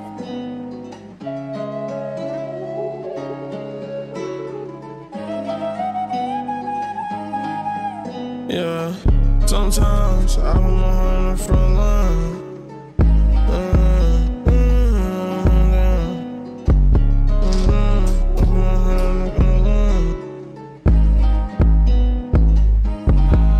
Retro, sometimes I put my heart in the front line. I never hated not one time. They gon' keep hating on my shine. Sometimes I feel like I'm losing my mind and my patience. Sometimes I feel like a nigga won't make it. I got to the bag with no favors. Retro got X, so I keep different flavors. These niggas tricking on hoes, I can't save them. These bitches be bums who raise them. Went to selling food to put food on the table. Raw cut, bro, I'll give you a tape. The way I'm bending, you would think I'm a racist. Hit 200 and my heart racing. Blue hundreds, that's all I'm chasing. Blue hundreds, paper cuts coming from new money. Hoes in the city be too bummy. Just watch what they do, they move funny. I know you gon' choose, just choose some. I know you gon' choose. So I put my heart in this blues. I'm tryna go up to the moon. They spiking these drugs, so watch what you use. I know that I'm not what you used to. I've been working on my moves. I ain't got nothing to prove. Are you gon' ride? Just tell me the truth. I don't want no more pain. I don't want no more pain. Are you gon' ride for me? Just tell me to my face. You don't gotta die for me, well maybe in a way. I wanna be rich sometimes so I can break the bank. I wanna be rich sometimes so I can have my way. But everything ain't always what you think. I gotta think sometimes I can't. Running around just me and Dre. I'm on your side of town today. On thin nights, little nigga, let's skate. I'm stuck in her mind, I gotta escape. She want my time, I can't relate. Sometimes I wanna say. Sometimes I put my heart in the front line. I never hated not one time. They gon' keep hating on my shine. Sometimes I feel like I'm losing my mind and my patience. Sometimes I feel like a nigga won't make it. I got to the bag with no favors. Retro got X, so I keep different flavors. These niggas tricking on hoes, I can't save them. These bitches be bums who raise them. Went to selling food to put food on the table. Raw cut, bro, I'll give you a tape. The way I'm bending, you would think I'm a racist. Hit 200 and my heart racing. Blue hundreds, that's all I'm chasing.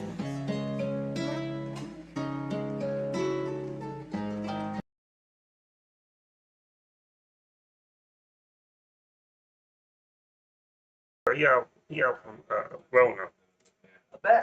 Yo. So I guess we're about to wind this shit down. We can still talk about What you it. need to talk about? What you got? We was gonna talk about we're gonna talk about the preacher that got robbed. Oh yeah, we can talk about that. Yeah. That's bad. What else? It was the preacher that got robbed, and what else? Beyonce album. Well, we gonna talk about. We always say we're gonna talk about so much. Okay, Yeah. but you need to tell us. Come on. Like I said, we can talk about the preacher that got robbed. We can talk about the state of the churches and not getting taxed in this country. The fact that he had $1 million worth of jewelry, me and his wife, to get robbed on the live stream. Not to mention fucked up and robbed a church. So- Pastor doing a Sunday service. I ain't mad at the church not getting taxes. I'm mad at him for doing what he did. So one, I'm not mad at the church. Churches don't really get taxed. Because they're nonprofit. Right. Here's the So thing. don't confuse. You can't penalize the rest of the churches for people like him. But the churches Don't confuse the church with the preacher. It's something totally different. Church and state supposed to be separate, but the recent overturning of Roe v. Wade is by mostly what type of people? Religious, right? Republican men. religious, right-wing conservative. No, they're claiming. See, here's the thing. I can't. If you claim to be religious, I'm not just gonna take that and run with it. But So- that's their interpretation. Of But- it. No, that's what they're claiming. But- That's their excuse for Yeah. saying we don't want you to do this, and our excuse is because of religious reasons. That's not it. We can't. That's not it. But, That's not your. That's the. but we can't blame the church for that. Like there were people that were claiming they were religious back in the early '90s, late '80s, and they were bombing abortion clinics. So they were like, oh, the fetus life is this, but then they were bombing clinics with people in it. That's not religion. There's a lot of. Religious fuel behind it. It's not that. No, that's not. So That's we not can't- religion. we Religion's can't- not full behind. we That's can't their blame the church interpretation. for somebody It's a who's horrible misguided. That's just like the terrorist bombers. They They would say Quran in Allah, and yes. their own, interpretation. The same thing. Right. So at the same time, we can't take the church not paying taxes and fault them because of some people that are misguided. There's two separate things. Yeah, I mean, Certain things, but it's still something that needs to be looked at in this time and day. Back in the times when that was put in there was taxes and tithes. The church was getting over like a fat rat, and they cut that out so they could stop taking advantage of the public. But something needs to be done because when you have a preacher who's supposed to be given to the community, I can't see how he's able to live that lifestyle and still provide for parishioners You're right. in that manner.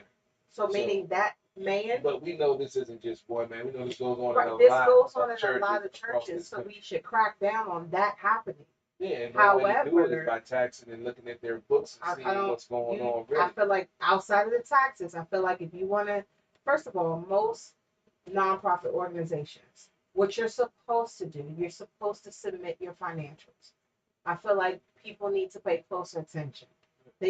That's the main thing right there. You need to crack down on that to make sure that they're in compliance and threaten to take their nonprofit status if they're not in compliance. That's how you handle that. You shouldn't take it away completely because then you're going to be hurting everybody as a whole. I mean, That's like me saying, oh, this dude over here was smoking weed and he did something real stupid and illegal. So because he did something stupid and illegal while he was smoking weed and he was high, oh, everybody who smokes weed should now not be able to smoke it because it makes you do bad things. That's the same thing. I mean, it's You like can't this. group everybody. I mean, it's like in the this same though. category. CP3.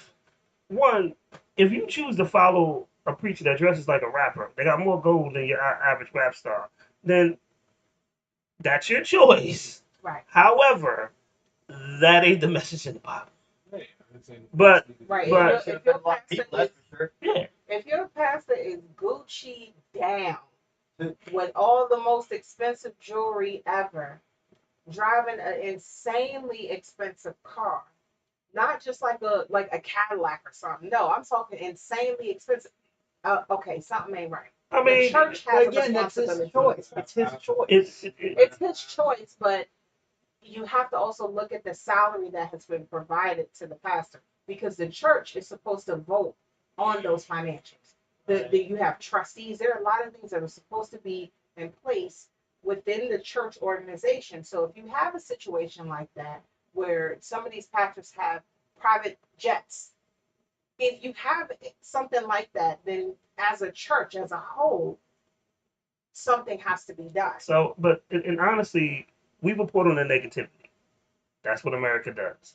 So we don't know. We see the dude getting robbed on faith, and we make the judgment. Yo, that dude's a bad dude because he got more gold than the rapper.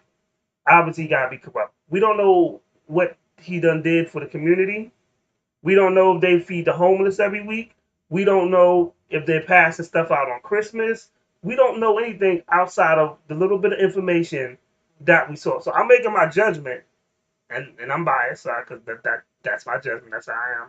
Off of what I saw, from what I seen and what I know about churches, that him looking like Ghostface Killer's uncle is a problem for me. Did you guys see the church?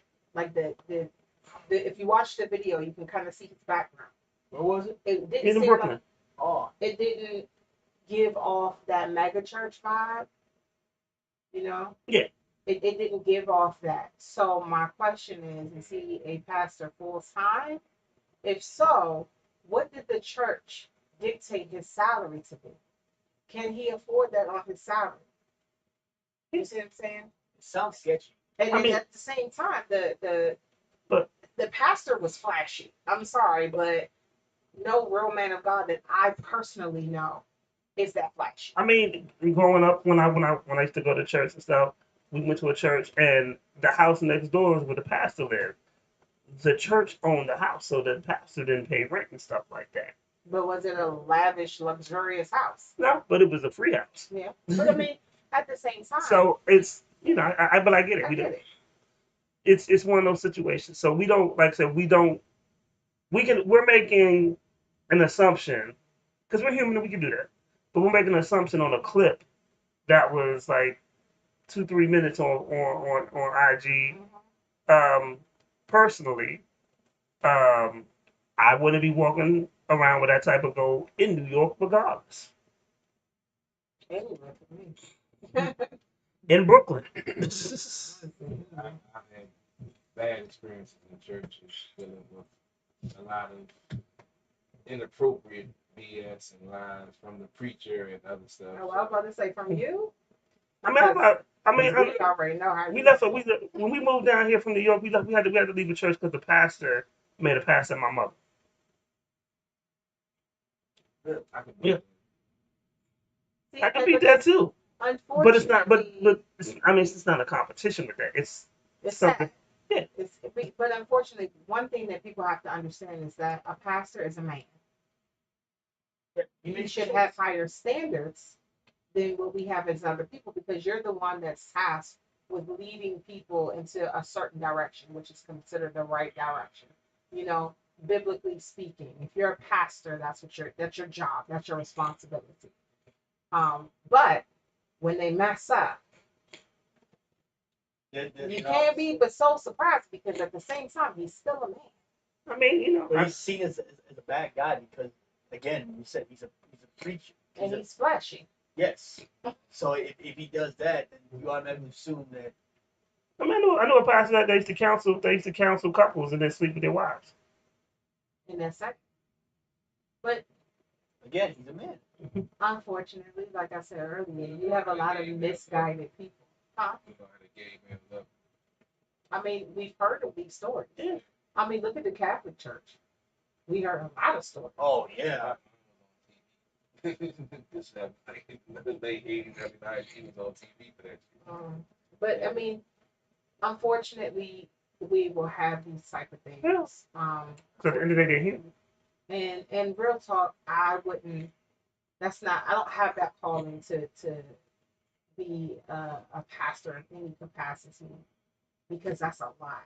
That's a lot that you got to deal with. Yeah, definitely. And you know, some people stray. Some people knock out the park. They're doing good, but they're still human. You have to keep that in mind. So I mean, it's kind of like being a president. People expect a lot from you. Yes. You don't deliver.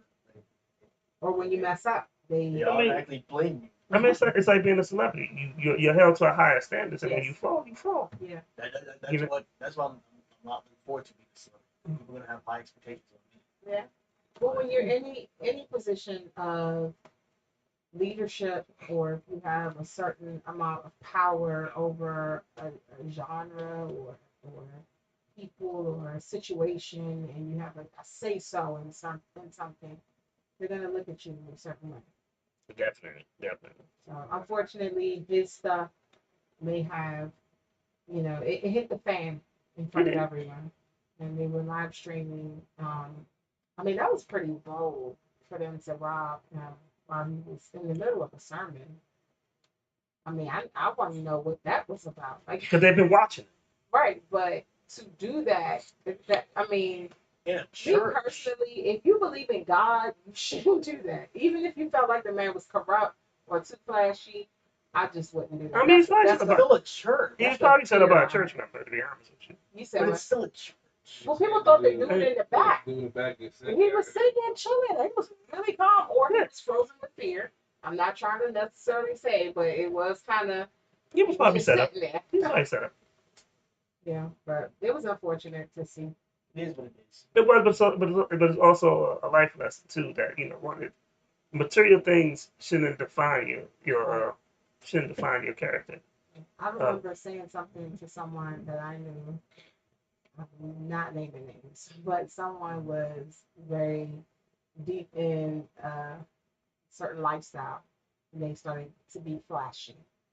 And the first thing I said is that when you're flashy like that, no matter how much money you bring in, when you're flashy like that, people are looking at you. And when they're looking at you, they're going to want what you have. Yep. They're going to want to take your spot. They're going to want what you have, all that. But attention is the worst drug in the world. Now, I said it, and something happened. That's why I whenever I go places, I try not to show off anything I have because that will cost you. Yeah. If you're being flashy, you showing off what you have, that will cost you. Yep. Especially with celebrity, it will cost you. Yep. It happens.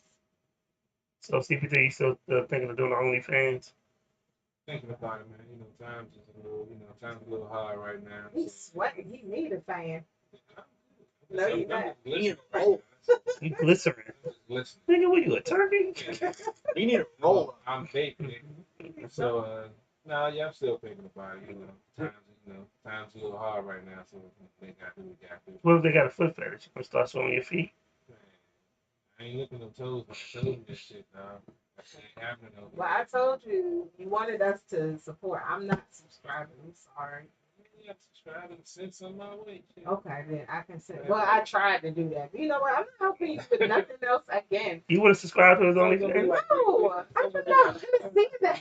You sound so disgusting. And I'm not sending nobody your way because for those who don't know, I have tried on numerous occasions to hook CP3 up. I'm not saying that, but I'm tired, okay? I have tried really hard. How you think I feel? But I got my own love life to worry about. This shit is crazy. Oh, shit. What happened? I put CP3 on my social media. I have quite a bit of followers, and Trying to give me a young lady. I was trying to get him a boo numerous times. I think I did it twice, didn't I? Yeah, I tried it, and it was exhausting. I mean, we had talked, but then they fall off because some of them be weird. Some of them, don't understand, a nigga schedule. Some of them think that my radio persona is my real life persona, and they can't even watch the show and shit. Yeah, that was the funniest one. The one that said, I can't watch the show because of the stuff that you say. It's comedy. Some of it's real, some of it's not. You gotta figure it out. But You're right. That everything else. I mean, I have lived a full life. I'm not gonna lie. You start talking about females on the show, then she's like, I can't watch the show. And then one thing I remember, that wasn't anybody that I knew, but I remember when you spoke, telling a story about a specific young lady, and she commented like, "That's me." Like, God, that's ratchet. Terrible. It's difficult for me to hook you up. I bet you did. What's her name? You can't even remember. I remember her name. I remember her name too. I ain't gonna say it because I don't know if she watching. Oh, I know which one you're talking about. That's the one that you went on a trip with. Yeah. Sometimes you gotta go out of state. You keep dropping information so you gonna know what you're talking about. She probably still watching. It's been several. She know about it. Oh my God. Oh God, please. So they can also be scratching like, oh no. Call me and find way out. too much info. You see, he said, "Call me and find out." It's hard. I don't want recycling. Call me and see if I'm talking about you. I don't want recycling food. Oh no. Even Jay had to laugh at you this time. Sometimes this shit, CP3, you just go way off the rails. Inflation is a motherfucker right now. Inflation doesn't do You anything. gotta reuse things, man. It's his way, man. It's his way. So because of inflation, you gonna reuse people? No. You are a highly disturbed individual, CP3. We all do it. We might not be proud of it. We all do it. We all recycle people right now. That's what you call. First of all, the term recycle, it just sounds really. When was the last time you recycled? I like circle back. Same thing. No, I It's the same know. thing. Same, thank you. Because when you recycle something, it's like you could discard it. But you choose to reuse it again. Reuse. You could be What? That's implying that you're using people. Yes. I mean, it depends on who the person is. They're getting used for that Oh, amount of time. And then they can go about the free world and do whatever they want after that again. You are really going to hell. Come on, man. There's no saving your We've soul all at all. had those moments. I mean, we have, but you said it so proudly. Yes, I reuse people. We all What? gotta talk about it, man. We don't talk about it. And that's the We problem. do talk about it. No, we talk about it, but we don't. On some levels, that's what some relationships are. Using people. No, it's a physical, using of, body orifices. So yes, using people. Yeah. But I meant you said body orifice. I'm not gonna let that go. I'm just saying, I was watching Discovery ID earlier, man. What? I'm sorry. I was watching What? Are you sure it was Discovery ID? I think it was medical. But this is stuff because I know I've been in situations where I've had a physical relationship, and because we had a physical relationship, she assumed it was a relationship. I've had that happen That's before. because you didn't have that I've had it happen conversation. with you. No, that's the thing. We've had the conversation, but they assumed because. But here's No, the but here's conversation But was the not difference is clear. my physical relation and then into a real relationship. Yeah. so here's the truth. As men, we don't really if we're in a physical relationship, 9 times out of 10 we won't set the term. Yeah. You just like, all right, whatever. See, I'm not saying it's right. Yeah. I learned in my life that you have to be very clear on it. Yeah, you do. Because I'm not trying to have nobody jumping on my bushes. So let me tell you the You know, funny. like, hi, like, no, I want to go home and go straight in the house and have nobody jumping out. So I'm just saying. so lady, I got a personal story about that. See, it wasn't my personal story. See, there you go. baby. So I had a girl that she was an ex-girlfriend. Mhm. So it was a physical thing every now and then. She worked close by my job, hit it off, go home, whatever. One day, she came to my job when I wasn't there. And she asked my assistant manager, she's like, oh, is Rakeem here? And we say, no.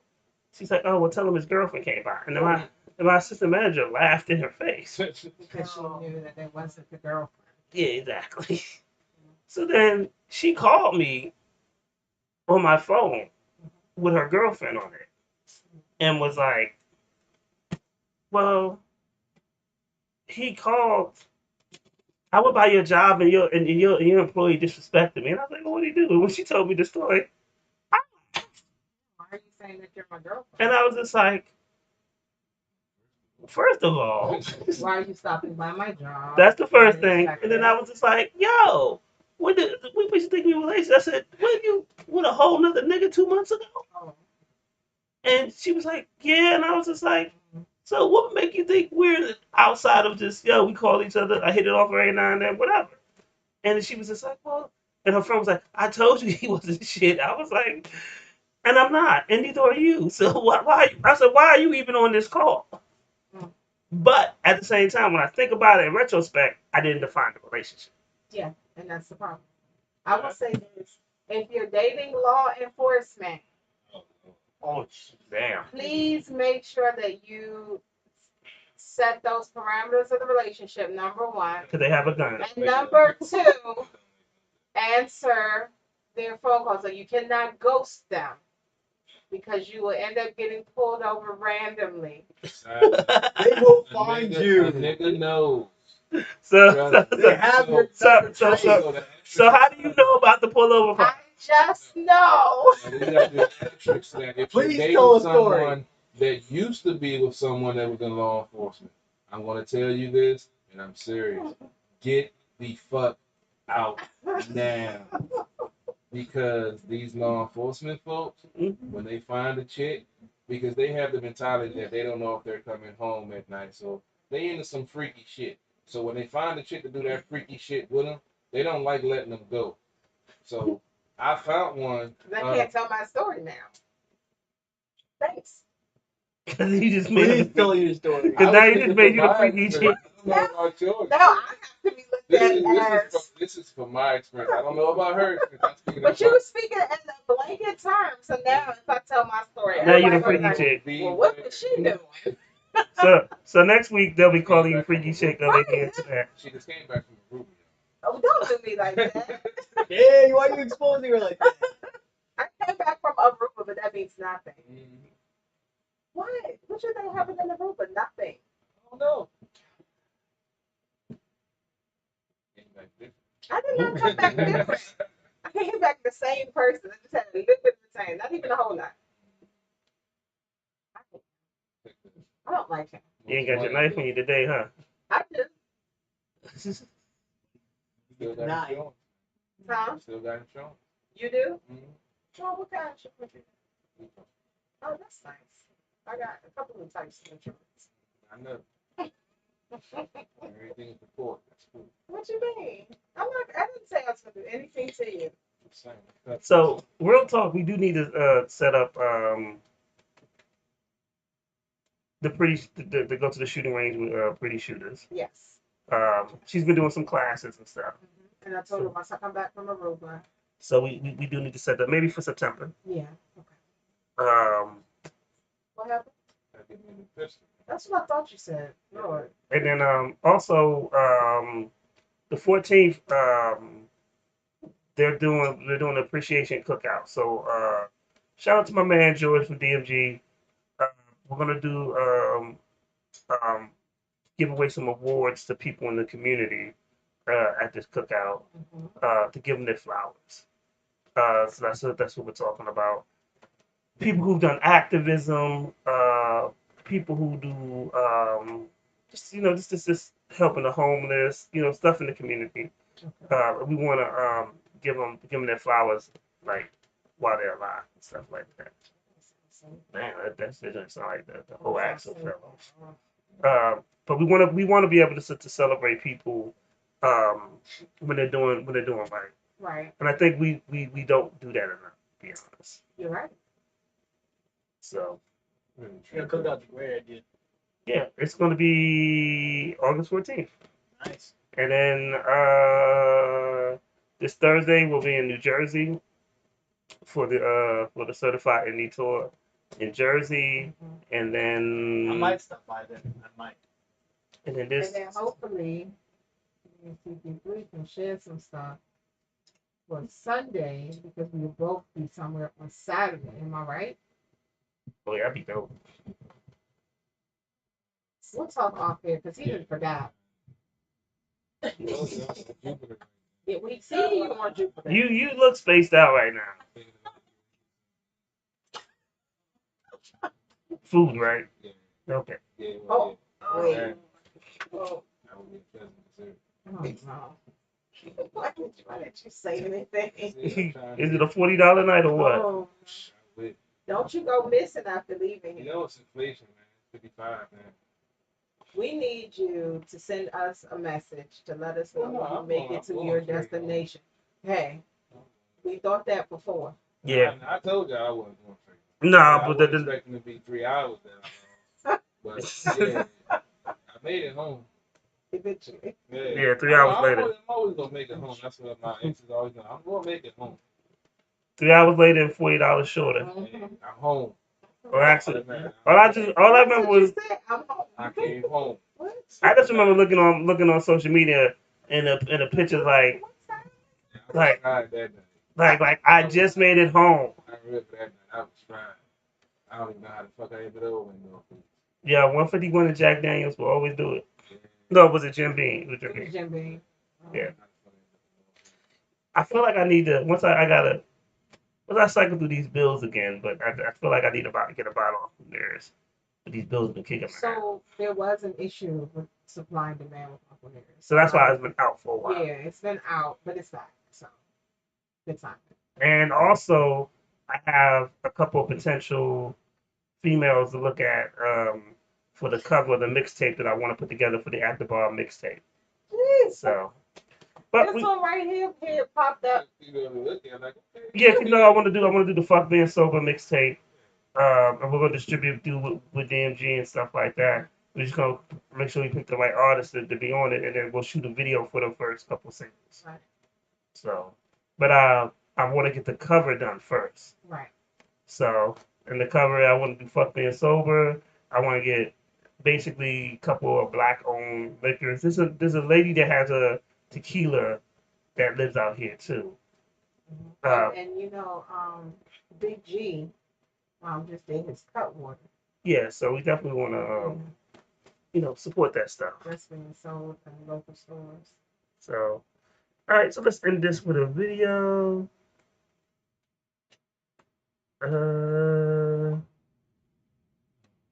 Should we do Gunman number 2 video?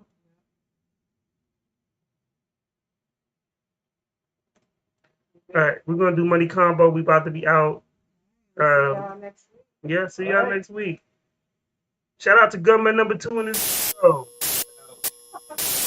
That's what I should contact. I should contact the chick that we have in the video. She's on my IG. Oh boy, yeah, I got it. Come on, man. I got family, I got kids, everything. Everything's upstairs in the closet, dog. Just take it. Money.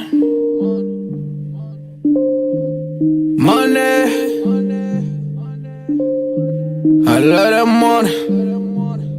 Lucas. Money, money, money, money. Money, money, money, money. Money, money, money, money. Money, money, money, money. You don't really wanna play.